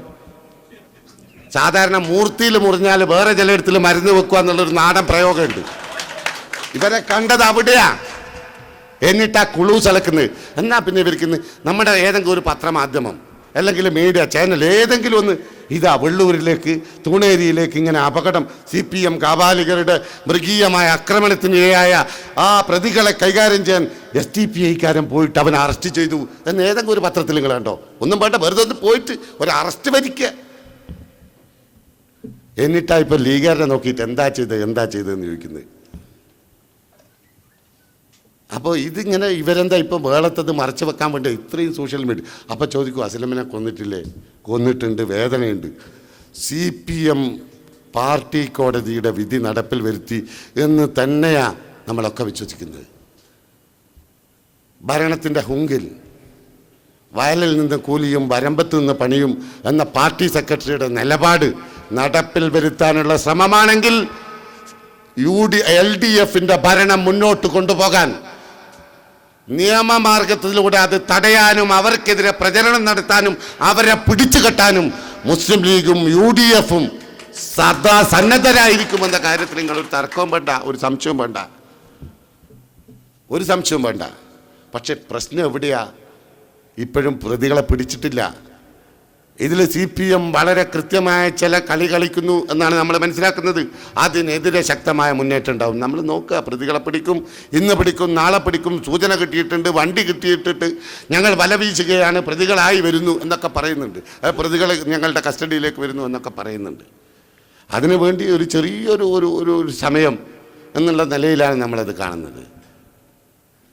നിങ്ങൾ കാണേണ്ടത് അപ്പം പറയുന്നത് നിങ്ങൾ ചാത്തുവിൻ്റെ കൂടെ ഇരുന്നില്ലേ എന്ന്. ചാത്തുവിൻ്റെ പ്രശ്നം എന്താ? ചാത്തു പ്രസംഗിച്ചിട്ടുണ്ട്, ഞാൻ നിഷേധിക്കുന്നില്ല, ചാത്തു പ്രസംഗിച്ചിട്ടുണ്ടാകാം. ചാത്തു ഇങ്ങനെ പ്രസംഗിച്ചു എന്ന് തലേ ദിവസം എൻ്റെ അടുത്ത് പറയുകയാണ്, ഇങ്ങനൊരു പത്ര കട്ടിങ് ഉണ്ട്. അപ്പോൾ ഞാൻ അപ്പം തന്നെ കലക്ടറെ വിളിച്ചു. ഏത് പത്രമാണ്? ഇതിലുള്ള ഒരു ഇത് മാത്രമാണ്. വാട്സാപ്പിൽ നിങ്ങളൊക്കെ കണ്ടിട്ടുണ്ടാവും ഒരു പത്രത്തിൻ്റെ. ഏതാ പത്രം എന്ന് അതിലില്ല. ഞാൻ എല്ലാവരോടും എൻ്റെ അടുത്ത് പറഞ്ഞ് വോയിസ് ക്ലിപ്പ് ഉണ്ടെന്ന് പലരും വിളിച്ചിട്ട് ഞാൻ പറഞ്ഞു, എത്രയും പെട്ടെന്ന് വോയിസ് ക്ലിപ്പ് നിങ്ങൾ എത്തിച്ചേരണം. ഈ നിമിഷം വരെ ആരും വോയിസ് ക്ലിപ്പ് എത്തിച്ചേർന്നിട്ടില്ല. ഈ നിമിഷം വരെ തൊട്ടതിനും തൊടുന്നതിനും ഒക്കെ വോയിസ് ക്ലിപ്പ് ഇടുന്ന ഒരു സമൂഹം ഇപ്പോൾ ഉള്ളത്. ഇത് പറഞ്ഞിട്ടിപ്പോൾ ഒരാഴ്ച, ഇതിപ്പോൾ എത്ര ദിവസമായി? 5-6 ദിവസമായി. ഇന്ന് വരെ ഒരാളും ആ വോയിസ് ക്ലിപ്പ്. ഞാൻ എല്ലാവരെയും വിളിച്ചു. ഞാൻ കലക്ടറെ വിളിച്ചപ്പോൾ കലക്ടർ പറഞ്ഞ് അതിന് എന്തെങ്കിലും ഒരു എവിഡൻസ് ഉണ്ടെങ്കിൽ നമുക്ക് എന്തെങ്കിലും നടപടി സ്വീകരിക്കാം. SP-യോട് പറഞ്ഞു, എല്ലാവരോടും പറഞ്ഞു, DGP-യോട് പറഞ്ഞു. പക്ഷേ ഒരു ആരോ പറഞ്ഞു എന്നുള്ളതിൻ്റെ അടിസ്ഥാനത്തിൽ ഒരാൾക്കെതിരെ കേസെടുക്കാൻ. എന്നിട്ടും ഞങ്ങൾ പറഞ്ഞു അവിടെ കുഴപ്പമുണ്ടാവും, ഇയാൾ പ്രസംഗിച്ചിട്ടുണ്ട്. അപ്പോൾ സമാധാന കമ്മിറ്റി യോഗത്തിൽ VP കുഞ്ഞികൃഷ്ണൻ എന്ന് പറയുന്ന CPM-ൻ്റെ ദീർഘകാലത്ത് അവിടുത്തെ ഏരിയ സെക്രട്ടറിയോ ലോക്കൽ സെക്രട്ടറിയോ എല്ലാവർക്കും അറിയാം. ആൾ എഴുന്നേറ്റെന്ന് പറഞ്ഞു, അങ്ങനെ ഞാനുണ്ടായിരുന്ന വേദിയിൽ തൂണേരിയിൽ അങ്ങനെ ഒരു പ്രസംഗം നടത്തിയിട്ടില്ല, ശുദ്ധ അസംബന്ധമാണെന്നൊക്കെ പറഞ്ഞു. അപ്പോഴും നമ്മൾ എല്ലാവരുടെ അടുത്തും പറഞ്ഞു, നിങ്ങൾ വോയിസ് ക്ലിപ്പോ എന്തെങ്കിലും ഒരു തെളിവോ കൊണ്ടുത്താകും. പിന്നെ ഞങ്ങളിരിക്കാതിരുത്തി പിന്നെ ഈ ചാത്തു ഉണ്ട് എന്നുള്ളത് കൊണ്ട് ഞങ്ങൾ മുസ്ലിം ലീഗ് അത് ബഹിഷ്കരിക്കണമായിരുന്നു എങ്കിൽ നിങ്ങൾ ആലോചിക്കേണ്ടത് ഒരു കൊലപാതകമാണ് നടന്നത്. അതിൻ്റെ പേരിലുള്ള ബഹളമാണ്. ഞങ്ങൾ അവിടെ സമാധാന കമ്മിറ്റി ബഹിഷ്കരിച്ചു എന്ന് വരുമ്പോൾ ഉടനെ അപ്പുറത്ത് മറുപക്ഷം ഇതാ മുസ്ലിം ലീഗ് ആഞ്ഞടിക്കാൻ വേണ്ടി അറ്റാക്ക് ചെയ്യാൻ വേണ്ടി റെഡിയായി നിൽക്കുക എന്ന് പറയുമ്പോൾ തന്നെ അപ്പുറത്ത് നിന്ന് അറ്റാക്ക് വരും. ഇവിടെ 250ഓളം കുടുംബങ്ങളുണ്ട്, മുസ്ലിം കുടുംബം. അവർ ജീവിക്കുന്നത് അതിൻ്റെ ബാക്ക് ഭാഗം വെള്ളൂരിൻ്റെ ഭൂമിശാസ്ത്രം അറിയുന്ന ആളുകൾ ഇവിടെ ഉണ്ട്. അതിൻ്റെ ബാക്ക് ഭാഗം കച്ചേരിയ പാർട്ടി ഗ്രാമ CPM-ൻ്റെ. അതിൻ്റെ ഇങ്ങനെ അങ്ങോട്ട് പോകുന്നതാണെങ്കിൽ വലത് ഭാഗം തൂണേരിയ ഇരിങ്ങണ്ണൂര, ഇപ്പുറത്തെ ഭാഗം ഇടത് ഭാഗം പുറമേരിയ. ഒരു ദ്വീപ, ഒരു തുരുത്ത CPM-ൻ്റെ നടുവിലാണ്. തുരുത്ത് എന്ന് ഞാൻ ഉദ്ദേശിച്ചത് പാർട്ടി ഗ്രാമത്തിൻ്റെ ഒരു ഒരു ഒരു ഒരു ഒരു ഇതിൽ ഒരു ഒരു ഒരു ഒരു ഒരു ടാവട്ടത്തിൽ 250 വീടാണ്. ഷിബിനെ കൊന്നതിൻ്റെ പേരിൽ 81 വീടുകൾ കത്തി അമർന്ന് ചാമ്പലായ സാഹചര്യം, എല്ലാം കൊള്ളയടിക്കപ്പെട്ട സാഹചര്യം. അവിടെ തന്നെ അതേ സമൂഹം 1.5 വർഷത്തിന് ശേഷം വീണ്ടും ഒരു കൊലപാതകത്തിൻ്റെ പേരിൽ എന്ത് സംഭവിക്കും? മുസ്ലിം ലീഗ് സമാധാന കമ്മിറ്റി ബഹിഷ്കരിച്ചാൽ നമുക്കൊക്കെ പറയാൻ എളുപ്പമാണ്. തവള പറഞ്ഞതുപോലെ, മക്കളെ നിങ്ങൾക്കിതൊരു രസമാണെങ്കിലും എനിക്കിത് പ്രാണവേദനയാണ് എന്ന് പറഞ്ഞ പോലെ നമുക്കിപ്പോൾ ഏറാമലയിരുന്ന്, കുറ്റ്യാടിയിരുന്ന്, വടകരയിരുന്ന്, കൂത്തുപറമ്പിലിരുന്ന്, പിന്നെ കൊടുവള്ളിയിലിരുന്നൊക്കെ നമുക്ക് വളരെ എളുപ്പത്തിൽ പറയാം. ഇവരെ കൊല്ലണം, ഇവരെ വെട്ടണം പറയാം. അപ്പോൾ അവിടുത്തെ ആളുകളുടെ സുരക്ഷ ആരേറ്റെടുക്കും കൂട്ടരെ? SDPIക്കാരൻ വരുമോ? ഈ 250, 252 കുടുംബം വരുന്ന ഈ ആളുകൾ ആരേറ്റെടുക്കും? അതായിരുന്നു മുസ്ലിം ലീഗ് ചിന്തിച്ച് എന്ത് ചെയ്യണം അവിടെ. ഇവരുടെ പ്രൊട്ടക്ഷൻ ആര്? നേരത്തെ ഒരു കലാപമുണ്ടായി, മുഴുവൻ ആളുകളും ജനിച്ച നാട്ടിൽ അഭയാർത്ഥികളായി മാറിയ സാഹചര്യം വീണ്ടും അത് ആവർത്തിക്കണോ? നിങ്ങൾ ചിന്തിക്കണം. ഞാൻ വൈകുന്നേരം 5:20 എൻ്റെ ടെലിഫോൺ, ഞാൻ കോഴിക്കോടാണ്, അന്ന് ഇതുപോലെ കോഴിക്കോടുമായി ബന്ധപ്പെട്ട ഒരു ചർച്ചയ്ക്ക് കുഞ്ഞാലിക്കുട്ടി സാഹിബ് വിളിച്ചതാണ് ഞങ്ങളെ, മജീദ് സാഹിബൊക്കെ ജില്ലാ മുസ്ലിം ലീഗിൻ്റെ ഭാരവാഹികളെന്ന്. ഞങ്ങൾ അവർ ചർച്ച കഴിഞ്ഞ് അവിടെ വേറെ ഏതൊരു ബൈത്തുർ റഹ്മാൻ ഉദ്ഘാടനം ചെയ്യാൻ വേണ്ടി കുഞ്ഞാലി സാഹിബ് പോയി. ഞാൻ എൻ്റെ വണ്ടി കയറി, വണ്ടി തിരിക്കുമ്പോൾ ലീഗ് ഓഫീസിൽ നിന്ന് പുറത്തെടുത്തപ്പോഴാണ് ഫോൺ വരുന്നത്. ആരാ വിളിക്കുന്നതെന്ന്? കുറ്റ്യാടി നിയോജക മണ്ഡലം യൂത്ത് ലീഗിൻ്റെ പ്രസിഡന്റ് സാലി വിളിക്കാം, മുഹമ്മദ് സാലി. അബ്ദുള്ളക്ക ഇങ്ങനെ ഒരു വെട്ട് നടന്നിട്ടുണ്ട്, അസ്ലമിനെയാണ് വെട്ടിയത്, അതിഭീകരമായ രൂപത്തിലാണ്. ഞാൻ ചോദിച്ചപ്പോൾ ഇപ്പോൾ ഒരു 5 മിനിറ്റ് ആയിട്ടേ ഉള്ളൂ. അപ്പോൾ ഇത് ആശുപത്രിയിലേക്ക് കൊണ്ടുപോവാണ്, ഇപ്പോൾ വരും അവിടെ നിന്ന് ഇങ്ങോട്ട്, ഞാൻ നിങ്ങളെ ഒരു 10 മിനിറ്റ് കൊണ്ട് വിളിക്കാം. വീണ്ടും ഒരു 5-8 മിനിറ്റ് കഴിഞ്ഞപ്പോൾ ഈ സാലി എന്നെ വീണ്ടും വിളിച്ചിട്ട് എന്നോട് പറയുന്നത് എന്താ, ഇതാ ഞാൻ പിന്നെ കേൾക്കുന്നത് ഈ ആംബുലൻസിൻ്റെ ശബ്ദം. സാലി അപ്പോഴത്തേക്ക് ഈ വണ്ടി കയറിന് എന്നോട് ചോദിച്ചു എവിടെയാണ് കൊണ്ടുവരേണ്ടത്? ഞാൻ മെഡിക്കൽ കോളേജിലേക്ക് പോകാൻ. അതിന് ഞാൻ പറഞ്ഞു വേണ്ട, നിങ്ങൾ നേരെ ബേബിയിലേക്ക് വാ, അവിടെയാണ് മെഡിക്കൽ കോളേജിലേക്കാൾ ഉയർന്ന ചികിത്സ നമുക്ക് കിട്ടുക, അതുകൊണ്ട് ഉടനെ ബേബിയിലേക്ക് വന്നു. അപ്പോൾ വരുന്ന വഴിയിൽ കുറ്റ്യാടി ആശുപത്രിയിലേക്ക് കയറി. അവിടെ നിന്ന് ബ്ലീഡിങ് നിൽക്കാതെ ഒരു രക്ഷയില്ല, ബ്ലീഡിങ് നിൽപ്പിക്കുക, പക്ഷേ അവിടെയും സാധിച്ചില്ല. അങ്ങനെ കുറ്റ്യാടിയിലേക്ക് വന്നു. ഞാനും റസാഖ് മാസ്റ്ററും പാണ്ഡികശാലയും ഞങ്ങളൊക്കെ അവിടെ എത്തി. മുസ്ലിം ലീഗിൻ്റെ നേതാക്കന്മാരും പ്രവർത്തകരും ഒക്കെ വന്നു കോഴിക്കോട്ടുള്ള. വരുമ്പോഴേക്ക് 7 മണി ആകുമ്പോൾ അവർ എത്തിയെന്നാണ് ഞാൻ ഓർക്കുന്നത്. ഒരു 7:30 ആകുമ്പോൾ തന്നെ ഏതാണ്ട് അസ്ലം ഈ ലോകത്തോട് വിട പറയുന്ന സാഹചര്യം ഉണ്ടായി. ഞങ്ങൾ എന്ത് ചെയ്തു എന്ന് പറഞ്ഞാൽ ഡോക്ടർമാരോട് പറഞ്ഞു, മരിച്ച വിവരം പറയണ്ടായിപ്പോൾ, അത് അനൗൺസ് ചെയ്യണ്ട, കാരണം വൈകുന്നേരമാണ്, എവിടെയാണ് കുഴപ്പം വരിക, എന്താ സംഭവിക്കുക പറയാൻ പറ്റില്ല. ഞങ്ങൾ മുഖ്യമന്ത്രി മുതൽ താഴോട്ടുള്ള ആളുകളൊക്കെ കുഞ്ഞാലിക്കുട്ടി സാഹിബിനെ വിളിച്ചു. കുഞ്ഞാലി സാഹിബിനോട് പറഞ്ഞു ഇതാണ് കാര്യം. കുഞ്ഞാലി സാഹിബ് പറഞ്ഞു നിങ്ങൾ വിളിക്കും, പോലീസിനെ കംപ്ലീറ്റ് വിളിച്ചു, കലക്ടറെ വിളിച്ചു. എന്നിട്ട് എവിടെയൊക്കെയാണോ കുഴപ്പമുണ്ടാകാൻ സാധ്യത ആ ഭാഗങ്ങൾ, അവിടെയൊക്കെ പൂർണ്ണമായും പോലീസിനെ വിന്യസിക്കാൻ പറഞ്ഞു. എന്നിട്ട് പോലീസിൻ്റെ അണ്ടർ കൺട്രോളിലാണ് ആ പ്രദേശം. എവിടെ? ഈ തൂണേരി മാത്രമല്ല, നാദാപുരത്തിൻ്റെ, അതുപോലെ തന്നെ ജാതിയേരിയുടെ, പാറക്കടവിൻ്റെ ഇപ്പുറത്ത് പരിസര ഈ ഭാഗങ്ങളിലൊക്കെ കുഴപ്പമുണ്ടാകാൻ സാധ്യതയുണ്ട്. അതുകൊണ്ട് അവിടെയൊക്കെ പോലീസിനെ വിന്യസിക്കണം. അങ്ങനെ ബറ്റാലിയനായി പോലീസ് വന്ന് രാത്രി 12 മണി പോലീസ് പറഞ്ഞ് ഏതാണ്ടൊക്കെ ഞങ്ങൾ പോലീസിനെ വിന്യസിച്ചിട്ടുണ്ട്. അങ്ങനെ 11:30-12 മണിക്കാണ് ഞങ്ങൾ ഇത് മരണം പുറത്ത് പറയുന്നത്. എന്നിട്ട് മെഡിക്കൽ കോളേജിലേക്ക് കൊണ്ടുപോകുന്നത്. അങ്ങനെ ഞങ്ങൾ ലീഗ് ഓഫീസിലിരുന്ന് രാത്രി 12:30-1 മണി വരെ. കാരണം എന്താ, ഈ മയ്യത്ത് എങ്ങനെ കൊണ്ടുവരും? ഈ മയ്യത്ത് തൂണേരിയിലേക്ക് എങ്ങനെ എത്തിക്കും? വെള്ളൂരിലെത്തണ്ടേ? നേരത്തെ ഒരു ബോഡി അവിടെ സംസ്കരിക്കുമ്പോൾ ഉണ്ടായ എല്ലാ വിഷയങ്ങളുമാണ് നമ്മൾ ഇതുവരെ ചർച്ച ചെയ്തത്, എല്ലാവർക്കും അറിയാവുന്നതാണ്, ലോകം കണ്ടതാണ്. അപ്പം ഇതെന്തായിരിക്കും ഇതിൻ്റെ പ്രതിഫലനം, ഇതിൻ്റെ അവസ്ഥ എന്ത്?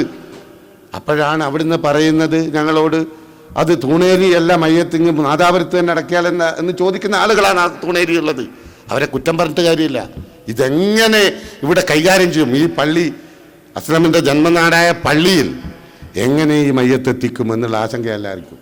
അങ്ങനെ ഞങ്ങൾ ഇരുന്ന് ആലോചിച്ചു, ഷാദിൽ സാഹിബ് ഉൾപ്പെടെ എല്ലാവരും ഇരുന്ന് ആലോചിച്ചു, ബാബ സാഹിബ് എല്ലാവരും ഇരുന്ന് ആലോചിച്ചിട്ട് അവസാനം തീരുമാനിച്ചു മൊദാക്കര പള്ളിയിലാക്കുക. മൊദാക്കര പള്ളിയിൽ അവിടുത്തെ ഭൂമിശാസ്ത്രം അറിയുന്ന ആളുകൾക്കറിയാം, അവിടെ ഇത്ര ആളുകൾ വന്നാലും നമ്മളൊരു ഒരു ഒരു ഒരു ഒരു ഒരു ഒരു ഏരിയ ആണ്, അവിടെ ആകുമ്പം വേറെ കുഴപ്പമൊന്നും ഉണ്ടാവില്ല. അങ്ങനെ മൊദാക്കര പള്ളിയിൽ 3 മണിക്കൊക്കെ മയ്യത്തെത്തുമ്പോൾ ഞങ്ങൾ പിറ്റേ വിലാപയാത്ര വേണ്ട എന്ന് തീരുമാനിച്ചു. തീർന്നില്ല, റൂട്ട് ഞങ്ങൾ അനൗൺസ് ചെയ്തില്ല. പോലീസിനും ഞങ്ങളുമായി ഒരു രഹസ്യധാരണയിൽ റൂട്ട് അനൗൺസ് ചെയ്യാതെ വെച്ചു. എന്നിട്ട് പോലീസിനെ ഈ ബോഡി പോകുന്ന മയ്യത്ത് പോകുന്ന എല്ലാ ഭാഗങ്ങളിലും പോലീസിനെ, മെഡിക്കൽ കോളേജ് മുതൽ ബൈപ്പാസിലൊക്കെ പോലീസിനെ വിന്യസിച്ചു. വടകര എത്തിയിട്ട് ഞങ്ങളങ്ങ് ഓർക്കാട്ടേരി ഭാഗത്തേക്ക് പോയില്ല, ഇപ്പുറത്ത് വില്യാപ്പള്ളി വഴി പോയി. അതിലാ വരുന്നതെന്നുള്ള ആദ്യം നേരത്തെ അങ്ങനെ ഒരു ധാരണ ഉണ്ടാക്കി. എന്നിട്ട് ഇപ്പുറത്തോടി പോലീസിനായിട്ട് ഇപ്പുറത്തോടി പോയി. എന്നിട്ട് അവിടെ എത്തി നോക്കുമ്പോൾ 10,000-കണക്കിന് ആളുകളുണ്ട് മുതാക്കര പള്ളിയിൽ, 10,000-കണക്കിന്. ആ ഭാഗത്തേക്ക് വണ്ടി എന്നല്ല ഒരു ഉറുമ്പിന് പോലും കടന്നു ചെല്ലാൻ പറ്റാത്ത രൂപത്തിൽ ജനസഹസ്രങ്ങൾ കാണുന്നത്. അവിടുന്ന് എങ്ങനെയല്ലോ മയ്യത്ത് നിസ്കരിച്ച് അത് പൊതുദർശനത്തിന് വെച്ചാൽ രാത്രി നേരം പുലരുന്നവരെ വെച്ചാലും കണ്ടു തീരാത്തത്ര ആളുകൾ. ഇവരെയൊക്കെ പോലീസ് അവിടുന്ന് നിസ്കാരം കഴിഞ്ഞതിന് ശേഷം ബാക്കി ആളുകളൊക്കെ പിരിച്ചയച്ചു, ഇങ്ങോട്ട് പോകണ്ട. ഏതാണ്ട് 3-4 കിലോമീറ്റർ ഉണ്ട് നിറഞ്ഞപ്പള്ളിയിൽ, അവിടെ ഈ അസ്ലമിൻ്റെ മഹല്ല് പള്ളി, അവിടെയാണ് മയ്യത്തെത്തിക്കേണ്ടത്. അപ്പം ഞങ്ങൾ അവിടെ ചെല്ലുമ്പോഴത്തേക്ക് അവിടെ കുറേ ആളുകളുണ്ട്. കുറേ ആളുകൾ പിന്നെയും വന്നുകൊണ്ടിരിക്കുന്നു. അങ്ങനെ ഇവരെയൊക്കെ ഞങ്ങൾ 5:45 ഏതാണ്ട് 5:50 ആകുമ്പോഴത്തേക്ക് 5:50 6 മണി ആകുമ്പോഴേക്ക് മയ്യത്ത് കബറടക്കി എന്നാണ് എൻ്റെ ധാരണ. അപ്പം ഞങ്ങൾ ചെറിയ മഴയുണ്ട്. ഞങ്ങൾ അതുവരെ വൈകുന്നേരം, തലേ ദിവസം വൈകുന്നേരം 5:30 മണി മുതൽ പിറ്റേന്ന് വൈകുന്നേരം 6:30 മണി ഞങ്ങളാരും ഭക്ഷണമൊന്നും കഴിച്ചിട്ടില്ല. ഞാൻ പറഞ്ഞൊരു കട്ടൻ ചായ വേണമെന്ന് പറഞ്ഞിട്ട് അപ്പുറം പോയി, അപ്പുറത്തെ വീട്ടിൽ കയറി ഞാനും ബാബു സാഹിബും റസാഖ് മാഷും അവിടെ കട്ടൻ ചായ എന്തോ പഴമോ ബിസ്ക്കറ്റൊക്കെ കൊണ്ടുതന്ന് അവിടുന്ന് ചായ കഴിക്കുമ്പോൾ പറയാണ് ഇരുടാവുന്ന ആളുകൾ പിന്നെയും വരുന്നുണ്ട്, ചാറ്റൽ മഴയുണ്ട്. അപ്പോൾ നമ്മൾ പറഞ്ഞു ഏതായാലും നമ്മളിവിടുന്ന് പിരിയുക, എല്ലാവരോടും വീണ്ടും പള്ളിയിൽ പോയി മൈക്ക് പറഞ്ഞു എല്ലാവരും പിരിഞ്ഞു പോകണം, മയ്യത്തൊക്കെ കബറടക്കി പിരിഞ്ഞു പോകണമെന്ന് അനൗൺസ് ചെയ്ത് ഒരു പരിധി വരെ ആളുകൾ പോയി. എൻ്റെ വണ്ടി കുറച്ച് അപ്പുറത്താണ് ഉള്ളത്. ഞാൻ ആ വണ്ടി എടുക്കാൻ പോകുമ്പോൾ അവിടെ എൻ്റെ ഡ്രൈവർ പോയി, ഞാനും അങ്ങോട്ടേക്ക് പോവാന്ന്. ബാബു സാഹിബുണ്ട്, റസാഖ് മാഷുണ്ട്. അപ്പം മുന്നിൽ നിന്ന് കാണുന്നത് ബോംബ് പൊട്ടുന്നതാണ്, കല്ലേറാണ്, കൊടുവാളും കടാരിയുമായി ആളുകൾ ഓടി വരുന്നതാണ്. 1 ഇഞ്ച് അങ്ങോട്ട് പോകാൻ പറ്റില്ല, എന്തും സംഭവിക്കും. ആരാ ഉള്ളത്? ആരാ ഇത് ചെയ്യുന്നത്? എവിടുന്നാണ് ഇത് വന്നത്? അത് പിന്നെ CPM ആണോ, ലീഗാണോ, ഹിന്ദുവാണോ, മുസ്ലിമാണോ ഒന്നും മനസ്സിലാക്കാത്ത രൂപത്തിലുള്ളതായി ഞങ്ങളിങ്ങനെ ഉറച്ചു നിൽക്കുക. അപ്പോൾ ചില ആളുകളെ കൊണ്ട് ഞാനിപ്പോൾ അതൊന്നും പറയുന്നില്ല. അവരൊക്കെ പള്ളിയുടെ കോമ്പൗണ്ടിലേക്ക് എറിച്ച് കയറി ചിലരുടെ സംരക്ഷണ വലയത്തിൽ അവരെയൊക്കെ രക്ഷപ്പെടുത്തുന്ന സാഹചര്യമൊക്കെ ഉണ്ടായി. ആരാണെന്ന് ഞാൻ പറയുന്നില്ല, മനസ്സിലാവുമെങ്കിൽ നിങ്ങൾ മനസ്സിലാക്കിക്കോ. എന്നിട്ട് എന്തുണ്ടായെന്ന് പറഞ്ഞാൽ ഞാനിങ്ങനെ ഒരു അനുഗ്രഹം പോലെ പിന്നെ റബ്ബൊരു ഒരു ഒരു ഒരു ഒരു ഒരു ഒരു ഒരു പിടിവള്ളി ഉണ്ടാക്കി തന്ന് തക്കേൽ മുഹമ്മദിൻ്റെ വണ്ടി അതിൻ്റെ മുന്നിൽ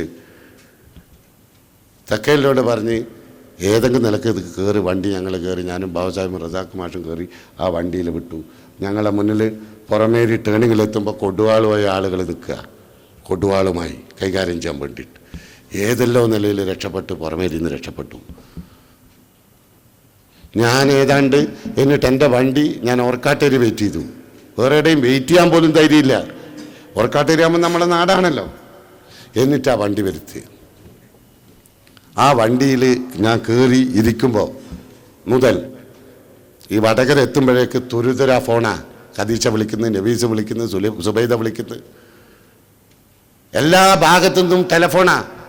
എന്താ, ഞങ്ങളൊന്ന് പെരുകത്തൂർ എത്തിച്ചേരണം, ഞങ്ങളൊന്ന് നാദാപുരത്ത് എത്തിച്ചേരണം, ഞങ്ങളെ പാറക്കടവ് എത്തിച്ചേരണം. ഇവിടുത്തെ ബാക്കിലൊക്കെ സംഘടിച്ച് നിൽക്കുക, ആയുധവുമായി സംഘടിച്ച് നിൽക്കുക. ഒരു വലിയ ജനവിഭാഗമുണ്ട്, എല്ലാ കയ്യിൽ ആയുധമുണ്ട്. അവരൊരുങ്ങി നിൽക്കുക, ഏത് നിമിഷവും ഞങ്ങളെ വീട്ടിലേക്ക് കയറും. ഇവിടെ പ്രായമുള്ള ഉമ്മയാണുള്ളത്, ഞങ്ങൾക്ക് എവിടെയും പോകാൻ പറ്റൂല, ശ്വാസം മുട്ടുന്നത്. ആർത്തട്ടഹസിച്ച് കരഞ്ഞുകൊണ്ട് എന്നെ വിളിക്കുക. റബ്ബിനെ സാക്ഷി നിർത്തി ഞാൻ പറയുന്നത്, പടച്ച റബ്ബിനെ സാക്ഷി നിർത്തി. ഞാൻ വിളിക്കുമ്പോൾ വല്ലോ ഞാൻ ഓരോ നമ്പറും നോട്ട് ചെയ്ത്, ഷാജഹാനുണ്ട് ഇപ്പുറത്ത്, ഓരോ നമ്പറും പറഞ്ഞു കൊടുത്ത് നോട്ട് ചെയ്ത്, വീട്ടുപേര് നോട്ട് ചെയ്ത് ഉടനെ കളക്ടറെ വിളിക്കും, SP വിളിക്കും, പിന്നെ DYSP വിളിക്കും, ASP വിളിക്കും, ഇവരൊക്കെ വിളിക്കും. ഇവരോടൊക്കെ വീട്ടുപേര് പറയും, ഇന്നടത്തിലാന്ന് പറയും, ലൊക്കേഷൻ പറയും. കാട്ടുമടത്തിൽ അവോക്കറാജ് അടുത്ത നമ്മളെ പാർട്ടി പ്രസിഡന്റ് മഹല്ല് പ്രസിഡന്റോ ഈ പ്രദേശത്തെ അയാളെ വിളിക്കും. KPC തങ്ങൾ പാർട്ടി ജനറൽ സെക്രട്ടറിയാണ് പഞ്ചായത്തിൻ്റെ, അയാളെ വിളിക്കും. ഇവരോട് ഞാൻ പറയും, ഇതാ ഇന്നിരുന്ന് ഖദീജ വിളിച്ച്, ഇന്നിരുന്ന് സുബൈദ വിളിച്ച്, വടക്കയിൽ നിന്നാണ് വിളിച്ച്, മറ്റെടുത്തുനിന്നാണ് വിളിച്ചത്, ഇവിടുന്നാണ് വിളിച്ചത്. അങ്ങനെ ഓരോ വീടും ഓരോ സ്ത്രീയുടെ പേര് പറഞ്ഞു കൊടുത്തിട്ട് ഒന്നുകിൽ കുട്ടികളയക്കും അല്ലെ ഇവർ വിളിക്കും. ഇപ്പം എന്താ സ്ഥിതി? ഇല്ല, ഇവിടെ ആരും വന്നിട്ടില്ല, അപ്പുറം ഇപ്പുറമൊക്കെ ആളെ കാണുന്നുണ്ട്, അവിടുന്ന് ബോംബ് പൊട്ടുന്നുണ്ട്, ഇവിടുന്ന് ഒച്ച കേൾക്കുന്നുണ്ട് എന്ന് പറഞ്ഞുകൊണ്ട് കരഞ്ഞുകൊണ്ട് വിളിക്കുന്ന സാഹചര്യം ഏത് നിമിഷവും. കാരണം ഒരു 1.5 കൊല്ലം മുമ്പാണ് ഇവരിതൊക്കെ കൊള്ളയടിക്കപ്പെട്ടു പോയത്. അത് വീണ്ടും ആവർത്തിക്കപ്പെടും എന്ന നിലയിൽ ഊണും ഉറക്കവുമില്ലാതെ ഏതെങ്കിലും നിലയിൽ ഈ വീട്ടിൽ നിന്ന് രക്ഷപ്പെടണം എന്ന് വിചാരിച്ച് കുത്തിരിക്കുന്ന നമ്മുടെ ഉമ്മമാർ, നമ്മുടെ ഭാര്യമാർ, നമ്മുടെ സഹോദരിമാർ, നമ്മുടെ ചെറിയ പെൺമക്കൾ, ഇവരെന്ത് ചെയ്യണം? നിങ്ങൾ പറ, എന്താ ചെയ്യേണ്ടത്? ഇവരെ പുഴുങ്ങണോ? ആര് വരെ സംരക്ഷിക്കും? നിങ്ങൾ ചിന്തിക്ക്. ഞങ്ങൾ തീരുമാനിച്ചു സമാധാനേ പറ്റൂ, ഇല്ലെങ്കിൽ ഇവരൊക്കെ തന്നെ കൊള്ളയടിക്കപ്പെട്ടു പോകും, ഇതൊക്കെ തന്നെ ചുട്ടി ചാമ്പലാക്കും. പിറ്റേ ദിവസം രാവിലെ ആകുമ്പോൾ KC അബു എന്നെ വിളിക്കുന്നത്, പറക്കലെ ഇതെന്താ കഥ? അവിടെ നടക്കുന്നത് രാഷ്ട്രീയ സംഘടനയല്ല, 12ഓളം കോൺഗ്രസ്സുകാരായ ഹിന്ദുക്കളെ വീട് തകർത്തിട്ടുണ്ട്. അത് കഴിഞ്ഞ് ഒരു 10 മിനിറ്റ് കഴിയുമ്പോൾ രാംദാസ് മണലേരി, എനിക്കെതിരെ മത്സരിച്ച സ്ഥാനാർത്ഥി BJPയുടെ, അയാളാ വിളിക്കുന്നത്, പറക്കലെ കൈവിട്ടു പോവോ, CPM മുതലെടുക്കൂ ഇതിൽ, അതുകൊണ്ട് നിങ്ങൾ ശ്രദ്ധിക്കണം. എന്താ പറയുന്നത്? 2 BJPക്കാരൻ്റെ വീടും അവിടെ ആക്രമിച്ചിട്ടുണ്ട്. ഇത് രാഷ്ട്രീയ. അയാൾ KC അബു എന്നോട് പറയുന്നത്, ഈ CPM കാബാലികരുടെ ഇടയിൽ ഞങ്ങൾ ആളുകളെ നിൽക്കുന്ന ലീഗുകാരുണ്ടല്ലോ എന്നുള്ള സമാധാനത്തിലാണ്. പിന്നെ നിങ്ങളിത് ചെയ്താൽ ഓരോടിയാ പോവാ? ആലോചിക്കണം നിങ്ങൾ. ഇവിടെ വെറുതെ വൈകാരികമായി പ്രതികരിച്ച് ലീഗ് എന്ത് ചെയ്തു? ലീഗ് ഇതിലപ്പുറം എന്താ ചെയ്യേണ്ടത് ലീഗ്? പിന്നെ നമ്മളെപ്പോഴും വികാരജീവികളാണ്. ഞാൻ 1990കളിലാണെന്ന് എൻ്റെ ഓർമ്മ. ഞാൻ കണ്ടൊരു കാഴ്ചയുണ്ട്. അന്ന് ഈ ഓഡിയോ കേസറ്റിൻ്റെ കാലഘട്ടമാണ്. മറ്റേ ഇതില്ല, എന്തായെന്ന് പറയും, നൂല് കൊണ്ട് ചുറ്റുന്ന ഓഡിയോ ഷോപ്പുകൾ എല്ലാ പീടികയിലും ഉണ്ടാവും. ഇന്ന് വമ്പിച്ച പ്രസംഗം നമ്മളെ മഅദനി സാഹിബിൻ്റെ. ഏതാ പ്രസംഗം എന്ന 80-90കളിലുള്ള ആളുകൾക്കറിയാം, അവരോട് ചോദിച്ചാൽ അറിയാം. വമ്പിച്ച പ്രസംഗം. ടാക്സി കയറി. അന്ന് മലയാളക്കാരെ ടാക്സി ഇഷ്ടം പോലെ, ഖത്തറിലൊക്കെ കഥ, ഇവിടെയൊക്കെ അന്ന് മലയാളക്കാരെ ടാക്സി കയറിയാൽ വമ്പിച്ച പ്രസംഗം മഅദനീൻ്റെ. റൂമിൽ പോയാൽ നല്ല ഫ്രീസർ പോലെ തണുപ്പിച്ചിട്ട് AC, എന്നിട്ട് അതിൻ്റെ ഉള്ളിൽ ഇത് പുതച്ചിട്ട് കമ്പിളി വിട്ടിട്ട് ഇയാളെ പ്രസംഗം. കടകളിലൊക്കെ ചെല്ലുമ്പം 2 ഫോട്ടോ മറ്റേ ഫോം ഫില്ല് ചെയ്യുന്ന പേരയച്ചു കൊടുക്കുന്നത്. എന്ത് ഇല്ല, അങ്ങനത്തെ എടുക്കുക പൈസ എടുത്തിട്ട്. 80-90കളിൽ നിങ്ങൾ ചോദിച്ചാൽ, ഞാനിത് ബഡായി അല്ല പറയുന്നത്, ഇവിടെയുള്ള ആളുകളോട് ചോദിച്ചാൽ മതി. എല്ലാവരും ഞാൻ വിചാരിച്ച ഇനി മുസ്ലിം ലീഗ് ഉണ്ടാവില്ല എന്ന്. ഇത് കഴിഞ്ഞതിൻ്റെ കഥ. കാരണം എല്ലാവരും ഇയാളെ പ്രസംഗമായിട്ട് പോവുക. ശങ്കരൻ പോലീസ് ഹോട്ടലെടുക്കും, ഞങ്ങൾക്ക് സൗദി അറേബ്യ ഉണ്ട്, കുവൈത്ത് ഉണ്ട്, ദുബായ് ഉണ്ട്, ഞാൻ അങ്ങ് ആടെ പോവും, ഇവിടെ പോവും, നിങ്ങൾ എവിടെ പോവും എന്നൊക്കെ ചോദിച്ചിട്ട് അന്നത്തെ പ്രസംഗം. അന്നും ഇതുപോലെ ഈ വികാരത്തിൻ്റെ പിന്നെ പോയി. ഞാൻ ചോദിക്കട്ടെ, സദ്ദാം ഹുസൈൻ്റെ ഒരു പ്രശ്നം വന്നു, ഇറാഖ് ആക്രമണം. അന്ന് ജില്ലാ പഞ്ചായത്തല്ല, ജില്ലാ കൗൺസിൽ എന്ന് പറയുന്ന ഒരു സംവിധാനം ജില്ലാ പഞ്ചായത്തിന് ബദലായി ജില്ലാ കൗൺസിൽ തെരഞ്ഞെടുപ്പ് നടക്കുക. നമ്മളെ സംബന്ധിച്ചിടത്തോളം എന്ത് ന്യായവും നീതിയും ഉണ്ടായാലും സദ്ദാമിനെ ന്യായീകരിക്കാൻ പറ്റില്ല. കാരണം 10-30 ലക്ഷം മലയാളികൾ ഗൾഫ് രാജ്യത്താണ് ജോലി ചെയ്യുന്നത്. പലസ്തീനും മറ്റേ യമനും അതുപോലെ പല രാഷ്ട്രങ്ങളും യമനികളും പലസ്തീനികളും ഇവിടുന്ന് കയറ്റിയാക്കുക ഇത് എല്ലാ സ്ഥലത്തു നിന്നും. എന്തേ? സദ്ദാമിനെ സപ്പോർട്ട് ചെയ്തിട്ട്. നമ്മളെന്ത് ചെയ്തു? നമുക്ക് മിണ്ടാൻ പറ്റും. നമ്മൾ ഇവിടുത്തെ സാഹചര്യത്തെ, നമ്മുടെ സഹോദരന്മാരെ ഓർത്ത് നമ്മൾ ഒരു കാരണവശാലും ഇവരെ മറ്റയാളെ സപ്പോർട്ട് ചെയ്യാൻ പറ്റാത്തൊരു ലൈൻ നമ്മൾ സ്വീകരിച്ചു. ആ തെരഞ്ഞെടുപ്പിൽ സദ്ദാമിനൊരു പിന്തുണ പ്രഖ്യാപിച്ച് നമ്മൾ EM ശങ്കരൻ നമ്പൂതിരിപ്പാട് 13 ജില്ലയും ഏകപക്ഷീയമായി അങ്ങ് പിടിച്ചെടുത്തു. ഒരൊറ്റ കാരണം എന്താ? ഇതാ അല്ലേ? ഓർക്കുന്നുണ്ട് നിങ്ങൾ? അത് കഴിഞ്ഞ് ഇപ്പോൾ നിങ്ങൾക്കറിയാവോ ഇപ്പോഴെന്താ അവസ്ഥ? ഇപ്പോഴുള്ള അവസ്ഥ എന്താ? 2020 ആകുമ്പോഴേക്ക് കേരളം ഒരു മുസ്ലിം രാജ്യമാക്കി മാറ്റാൻ വേണ്ടി മുസ്ലിം ലീഗുകാരൻ ശ്രമിക്കുന്നതുകൊണ്ടാണ് എന്ന് പറഞ്ഞ് മുഖ്യമന്ത്രി ആയപ്പോൾ VS അച്യുതാനന്ദൻ്റെ ഒരു സ്റ്റേറ്റ്മെൻറ്റ് പ്രസംഗമൊക്കെ വന്ന് ഓർക്കുന്നുണ്ട് നിങ്ങൾ? അത് കഴിഞ്ഞ് അയാൾ പറഞ്ഞ എന്താ? ET മുഹമ്മദ് ബഷീർ എന്ന് പറയുന്ന വിദ്യാഭ്യാസ മന്ത്രി, പ്രതിപക്ഷ നേതാവായി ഇയാൾ ഇരിക്കുമ്പോൾ പറഞ്ഞ കോപ്പി അടിക്കാൻ അവസരം ഒരുക്കി കൊടുത്തിട്ടായി മുസ്ലിം കുട്ടികളൊക്കെ ഇങ്ങനെ റാങ്ക് വാങ്ങി ജയിക്കുന്നതെന്നാണ് പറഞ്ഞത് അല്ലേ? ഓർക്കുന്നുണ്ടാവും? ആ മനുഷ്യൻ ഈ തെരഞ്ഞെടുപ്പിൽ വന്നിട്ട് ഗോ മാതാവാണെങ്കിൽ തന്തയാര് എന്നൊരൊറ്റ ചോദ്യം. എല്ലാവരും അയാളെ പിന്നാലെ പോയി. എല്ലാവരും. എന്താ പിന്നെ അച്യുതാനന്ദനോടുള്ള ഇഷ്ടം? ഇങ്ങനെ വികാരജീവികളായി നിൽക്കുന്ന ഒരു സാഹചര്യം ഇപ്രാവശ്യം. നേരത്തെ ഇവിടെ ആരോ പറഞ്ഞല്ലോ, ഈ തെരഞ്ഞെടുപ്പിൽ നമുക്കുണ്ടായ പരാജയത്തിൽ വലിയൊരു കാരണം അതാ. മാതാവാണെങ്കിൽ തന്ത കാളയല്ലേ എന്ന് ഇയാൾ ചോദിച്ചു എന്നുള്ള, അത് ഇയാളല്ലേ ചോദിച്ചിട്ടുള്ളൂ. എന്നോട് ഒരുപാട് ആൾ പറഞ്ഞു. ഇങ്ങനെ വൈകാരികമായി പ്രതികരിക്കുന്ന ഒരു സമൂഹം ഇതെവിടെ എത്തുക? നമ്മൾ ചില വിഷയം ഉണ്ടാകുമ്പോൾ ആളുകളൊക്കെ അട്ടഹസിക്കുകയും എന്താണ് കാര്യം, കാള പറ്റുമെന്ന് കേൾക്കുമ്പോൾ കാര്യമെടുക്കുക. എന്താ വിഷയം, എന്താ പ്രശ്നം, പഠിക്കണ്ടേ?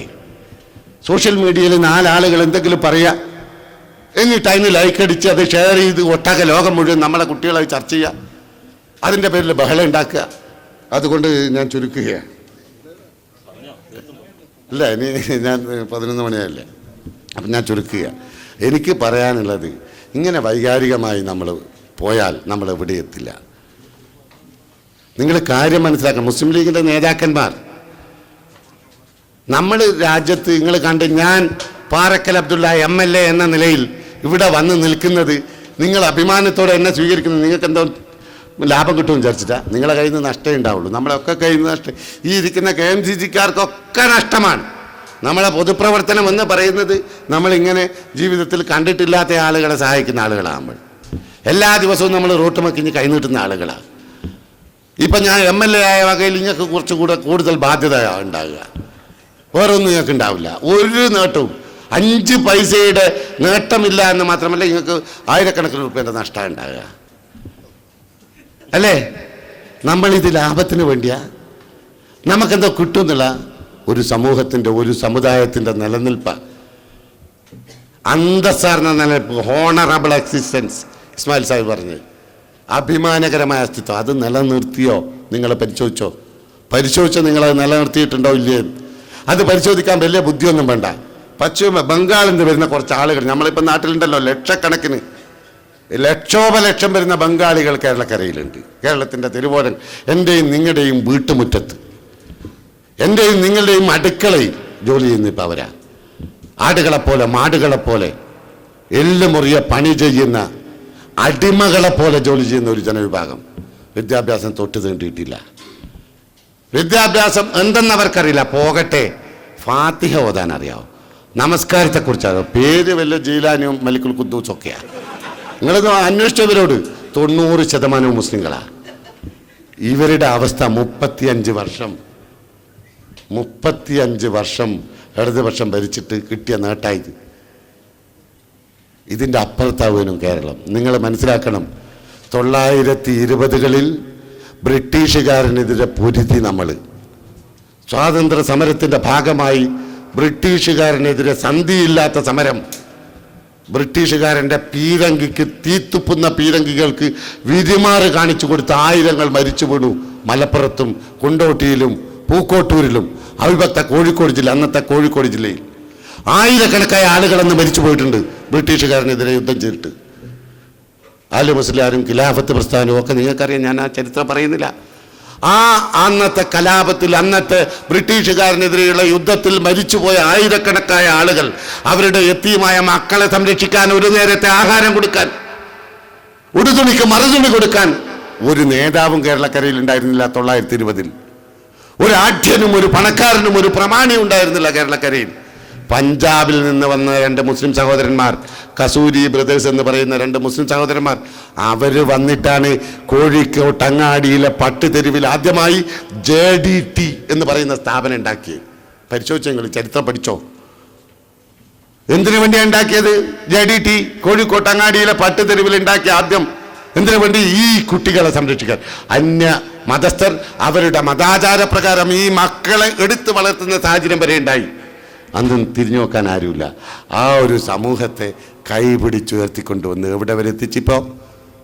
അന്ന് വലിയ ലോകം ഞെട്ടിവിറക്കുന്ന വലിയ സാമ്പത്തിക ശക്തിയായിരുന്ന സൗദി അറേബ്യ നൈസാം രാജാവിൻ്റെ ഫണ്ടിന് വേണ്ടി കാത്തിരുന്നു, സക്കാത്ത് ഫണ്ടിന് വേണ്ടി കാത്തിരുന്നു എന്നാ സൗദി അറേബ്യ. മക്കയും മദീനയൊക്കെ മെയിൻ്റെനൻസ് പണി നടത്താനും റിപ്പയർ ചെയ്യാനൊക്കെ ഹൈദരാബാദിലെ നൈസാം രാജാവിൻ്റെ ഫണ്ടിന് വേണ്ടി കാത്തിരുന്നു എന്നാ ചരിത്രം പറയുന്നത്. ആ ഹൈദരാബാദിലെ നൈസാമിൻ്റെ അനുയായികളെ ചിത്രങ്ങളെടുത്ത് പരിശോധിച്ചു. ഇപ്പോൾ താജ്മഹലിൻ്റെയും കുത്തബ് മിനാറിൻ്റെയും കഥ പറയാനുള്ള മുഗളന്മാരുടെ ചരിത്രങ്ങൾ പരിശോധിക്കുക. 800 വർഷക്കാലം രാജ്യം ഭരിച്ച മുഗളന്മാരുടെ പിന്മുറക്കാരെ നിങ്ങൾക്ക് കാണാം. എവിടെ പോയാൽ ഉത്തരേന്ത്യയുടെ നയാഡൽഹിയുടെ നയാഡൽഹി എന്താ പറയുക, അവിടെ ഓൾഡ് ഡൽഹിയുടെ താഴ്വാരത്ത് ജുമാ മസ്ജിദിന്റെ താഴ്വാരത്ത് പോയാൽ നിങ്ങൾക്ക് കാണാൻ പിച്ചച്ചട്ടിയും എടുത്ത് നിങ്ങളുടെ മുന്നിൽ കൈ നീട്ടുന്ന ജനവിഭാഗം. മൂക്ക് പൊത്തിയല്ലാതെ അതിലൂടെ നടക്കാൻ പറ്റൂല. ആരാ അന്നിവരാരാ? ലോകമടക്കി വാണ വലിയ രാജാക്കന്മാരുടെ പിന്മുറക്കാർ. അവരിന്ന് കാണുന്നത് കേരളത്തിൽ ഞാൻ നേരത്തെ പറഞ്ഞ 920 ഈ മരിച്ചുപോയ ആളുകൾക്ക് ഒരു നേരത്തെ ആഹാരം കൊടുക്കാൻ പോലും ഇല്ലാത്ത ഈ ജനവിഭാഗം എങ്ങനെ ഇന്നത്തെ നിലയിലെത്തി? SDPI-കാരൻ്റെ വാളെടുത്തിട്ടാ എങ്ങനെയാ എത്തിയത്? പറയാൻ നിങ്ങൾ മുസ്ലിം അള്ളാഹുവിൻ്റെ ഔലിയാക്കന്മാരെ പോലുള്ള നേതാക്കന്മാർ അവർ കാണിച്ചു തന്ന വഴിയാണ്. അത് ഏറ്റുപിടിച്ചു നമ്മൾ. നിന്റെ നേതാവ് കാരക്ക പോലെ ചുക്കിച്ചുളിഞ്ഞ ഒരു അബിസീനിയൻ അടിമയായാൽ പോലും നിങ്ങൾ അദ്ദേഹത്തെ അനുസരിക്കുക എന്ന് കൽപ്പിച്ച ഇസ്ലാമിന്റെ സന്ദേശം നമ്മൾ ഉൾക്കൊണ്ടു. നമ്മുടെ ഖായിദെ മില്ലത്തിന് കീഴിൽ, ബാഫക്കി തങ്ങൾക്ക് കീഴിൽ, CH കീഴിൽ, സീതി സാഹിബിന് കീഴിൽ, ശിഹാബ് തങ്ങൾക്ക് കീഴിൽ, ഇപ്പോൾ ഹൈദർ അലി ശിഹാബ് തങ്ങൾക്ക് കീഴിൽ നമ്മൾ അണിനിരക്കുക ഒരുമിച്ച് ഒരു നേതാവിന് കീഴിൽ. അങ്ങനെ നേടിയെടുത്ത ഇതൊക്കെ ഇന്നിപ്പോൾ എവിടെയാണ് നമ്മൾ പിറകിലാണോ? കേരളം ഭരിക്കുന്ന മുഖ്യമന്ത്രിയെ കൊണ്ടും കേരളം ഭരിച്ചിരുന്ന മുഖ്യമന്ത്രിയെ കൊണ്ട് വിജയത്തിൽ അസൂയ പൂണ്ട് കോപ്പി അടിച്ചിട്ടാണ് എന്ന് പറയിക്കുന്ന സാഹചര്യം വരെ ഉണ്ടായത്. വിദ്യാഭ്യാസ രംഗത്ത് ഉയരങ്ങൾ കീഴടക്കാൻ ഇന്ന് ലോകത്ത് എവിടെയെങ്കിലും ഒരു മോഡേൺ ടെക്നോളജി ഉപയോഗിച്ച് ഒരു സ്ഥാപനം നടത്തണം, ഒരു ഫാക്ടറി അല്ലെങ്കിൽ ഏതെങ്കിലും ഒരു സ്ഥാപനം നടത്തണം എന്ന് പറഞ്ഞുകൊണ്ട് അപ്ലിക്കേഷൻ കോൾ ഫോർ ചെയ്താൽ എൻ്റെയും നിങ്ങളുടെയും വീട്ടിലെ കുട്ടികൾ, അതിന് ക്വാളിഫൈഡായി നിൽക്കുന്ന മക്കൾ ഈ ഒരവസ്ഥയിലേക്ക് ഈ സമുദായത്തെ കൈപിടിച്ചുയർത്തിക്കൊണ്ട് വന്നിട്ട് നിസ്സാര വിഷയങ്ങൾ പറഞ്ഞ് എല്ലാം നശിപ്പിച്ച് കളയാൻ ഒരുങ്ങുന്ന ഈ ചീവീടുകളെ ഉണ്ടല്ലോ, നിങ്ങൾ കരുതിയിരിക്കണം എന്നാണ് എനിക്ക് പറയാനുള്ളത്. ഇവർ സമുദായത്തെ നശിപ്പിക്കാൻ വേണ്ടിയാണ് ഈ കൂട്ടർ ശ്രമിക്കുന്നത്, ഇസ്ലാമിൻ്റെ പേരും പറഞ്ഞിട്ട്. അത് മനസ്സിലാക്കി ഈ സംഘടനയെ ദുർബലപ്പെടുത്താൻ, ഈ സംഘടനയെ ക്ഷീണിപ്പിക്കാൻ, അതിനു വേണ്ടിയുള്ള ശ്രമം അതിൽ നിങ്ങൾ ഭാഗവാക്കാകരുത്. അത് മാത്രമാണ് എനിക്ക് സൂചിപ്പിക്കാനുള്ളത്. മുസ്ലിം ലീഗ് കൃത്യമായി, ലീഗിന് അങ്ങനെ വിശേഷിച്ച് വേറെ യാതൊരു കടപ്പാടും വേറെ ഒരു നിലക്കും ആരോടുമില്ല. ഒരു നിലക്കും ഒരു കൊലയാളിയെയും സംരക്ഷിക്കാൻ മുസ്ലിം ലീഗ് കൂട്ടുനിൽക്കില്ല. CPM-ന്റെ ഈ നിലപാടിനെതിരെ അതിശക്തമായ മുന്നേറ്റം നമ്മൾ നടത്തും. പക്ഷേ CPM ഗെയിം കളിക്കുക. CPM ഇത് കമ്മ്യൂണലായി ഡൈവേർട്ട് ചെയ്തിട്ട് രാജ്യത്ത് കലാപമുണ്ടാക്കാനുള്ള ശ്രമം നടത്തുമ്പോൾ അതിന് കൂട്ടുനിൽക്കാൻ മുസ്ലിം ലീഗിന് സാധിക്കില്ല. മുസ്ലിം ലീഗ് ഏറെ പഴികേട്ട ഒരു സംഘടനയാണ് മുസ്ലിം ലീഗ്. ബാബരി മസ്ജിദ് തകർന്നു പോയപ്പോൾ എന്തൊക്കെയാ പറഞ്ഞത്? ബാബരി മസ്ജിദ് തകർന്നപ്പോൾ കോൺഗ്രസുമായി ബന്ധം വിച്ഛേദിക്കുന്നില്ല, അധികാരത്തിൻ്റെ അപ്പക്കുടത്തിൽ കൈയിട്ട് വരുന്ന നക്കുന്ന ഒരുതരം നാറികളാണ് മുസ്ലിം ലീഗുകാരെന്നും അതിൻ്റെ നേതാക്കന്മാരെന്നും വിളിച്ചു പറഞ്ഞില്ലേ? പാർട്ടിയുടെ ദേശീയ പ്രസിഡന്റ് പോലും നമ്മ വിട്ടു പോകുന്ന, അല്ലെങ്കിൽ നമ്മൾ പുറത്താക്കുന്ന സാഹചര്യം ഉണ്ടായില്ലേ തീവ്രത പോരാ എന്ന് പറഞ്ഞിട്ട്? എന്നിട്ട് എന്തൊക്കെ സംഭവിച്ചു, എന്തൊക്കെ നേരിട്ട് നമുക്ക്? മലപ്പുറത്ത് ചരിത്രത്തിൽ ആദ്യമായി മുഴുവൻ മുനിസിപ്പാലിറ്റിയും നമുക്ക് നഷ്ടപ്പെട്ടു പോയില്ലേ? ആ തെരഞ്ഞെടുപ്പിൽ കേരളത്തിലെ മുസ്ലിം ലീഗിനുണ്ടായിരുന്ന മുഴുവൻ മുനിസിപ്പാലിറ്റിയും നഷ്ടപ്പെട്ടു പോയി. 17 സീറ്റ് ഉണ്ടായിരുന്ന മുസ്ലിം ലീഗിന് ബാബരി മസ്ജിദിൻ്റെ തകർച്ചയ്ക്ക് ശേഷം നടന്ന തെരഞ്ഞെടുപ്പിൽ 11 ചുരുങ്ങി. പക്ഷേ മുസ്ലിം ലീഗ് ഒരു നിലപാട്, മഹാനായ ശിഹാബ് തങ്ങൾ അന്ന് ലോകത്തോട് വിളിച്ചു പറഞ്ഞു, മുസ്ലിം ലീഗിൻ്റെ എല്ലാ MLA-മാരും തോറ്റുപോയാലും, മുസ്ലിം ലീഗിന് എല്ലാ മുനിസിപ്പാലിറ്റികളും നഷ്ടപ്പെട്ടാലും, മുസ്ലിം ലീഗിൻ്റെ അവസാനത്തെ പഞ്ചായത്ത് മെമ്പർ തോറ്റുപോയാലും, രാജ്യത്ത് ഹിന്ദുവും മുസൽമാനും തമ്മിൽ പരസ്പരം കലഹിക്കുന്ന ഒരു നിലപാടിനും ഒരു ഏർപ്പാടിനും മുസ്ലിം ലീഗ് കൂട്ടുനിൽക്കില്ല. അതാ മുസ്ലിം ലീഗിൻ്റെ പ്രഖ്യാപിത നിലപാട്. അതാ മുസ്ലിം ലീഗ് ഇക്കാര്യത്തിൽ രാജ്യത്ത് സമാധാനമുണ്ടാകാൻ ഹിന്ദുവും മുസൽമാനും ഒരു അമ്മ പെറ്റ മക്കളെ പോലെ ജീവിക്കുന്നവരാണ് എന്ന് ബോധ്യപ്പെടുത്തിക്കൊണ്ട് പരസ്പരം വിശ്വാസത്തിലെടുത്തുകൊണ്ടാണ് നമ്മൾ ഈ പ്രവർത്തനങ്ങളൊക്കെ രാജ്യത്ത് നടത്തുന്നത്. അതിന് വിഘാതമുണ്ടാകുന്ന ഒരു നിലപാടും നിങ്ങളുടെ ഭാഗത്ത് നിന്ന് ഉണ്ടാകരുത് എന്ന് മാത്രം സൂചിപ്പിച്ചുകൊണ്ട് നിങ്ങൾ നൽകിയ ഈ സ്വീകരണത്തിന് നന്ദി പ്രകാശിപ്പിക്കുന്നു. ഒപ്പം ഞാൻ പറഞ്ഞ ഞാനൊരു MLA എന്ന നിലയിൽ KMCC-യുടെ MLA ആണ്, ഞാനൊരു കുറ്റ്യാടിയുടെ MLA ആണ് എന്ന ധാരണ നിങ്ങൾക്ക് വേണ്ട. എന്നെ ഇനിയും ആ നിയോജക മണ്ഡലത്തിൽ ഒരു നല്ല MLA ആണ് എന്ന് പറയാൻ ഒപ്പം മുസ്ലിം ലീഗിൻ്റെ ഒരു നിയോജക മണ്ഡലമായി പാറക്കൽ അബ്ദുള്ള ഇന്ന് men may come men may go but Muslim League is there. ആളുകൾ വരും പോവും, മുസ്ലിം ലീഗ് അവിടെ ഉണ്ടാവും എന്ന് പണ്ട് പഴയകാല നേതാക്കന്മാർ സൂചിപ്പിച്ചതുപോലെ പാറക്കൽ അബ്ദുള്ള ഇന്ന് വരും, നാളെ വേറൊരു അബ്ദുള്ള ആയിരിക്കും അവിടെ ഉണ്ടാകുക. ഞാൻ പാറക്കൽ അബ്ദുള്ളക്ക് വേണ്ടിയല്ലേ, എൻ്റെ സ്ഥാനത്തിന് വേണ്ടിയല്ല ഞാൻ പറയുന്നത്. അത് നമുക്കൊരു മുസ്ലിം ലീഗിൻ്റെ ഉരുക്ക് കോട്ടയായി UDFൻ്റെ ഒരു മണ്ഡലമായി പിടിച്ചെടുക്കാൻ നിങ്ങളുടെ പിന്തുണയുണ്ടെങ്കിൽ ഞാൻ ഉറപ്പ് തരുന്നു, തീർച്ചയായും ഒരു 25 കൊല്ലക്കാലത്തേക്ക് അവിടെ നമ്മൾ തിരിഞ്ഞു നോക്കേണ്ടി വരില്ല, നിങ്ങൾ എനിക്ക് പിന്നിലുണ്ടെങ്കിൽ എന്ന് പറഞ്ഞുകൊണ്ട് ഞാൻ എൻ്റെ വാക്കുകൾ ചുരുക്കുന്നു. അസ്സലാമു അലൈക്കും.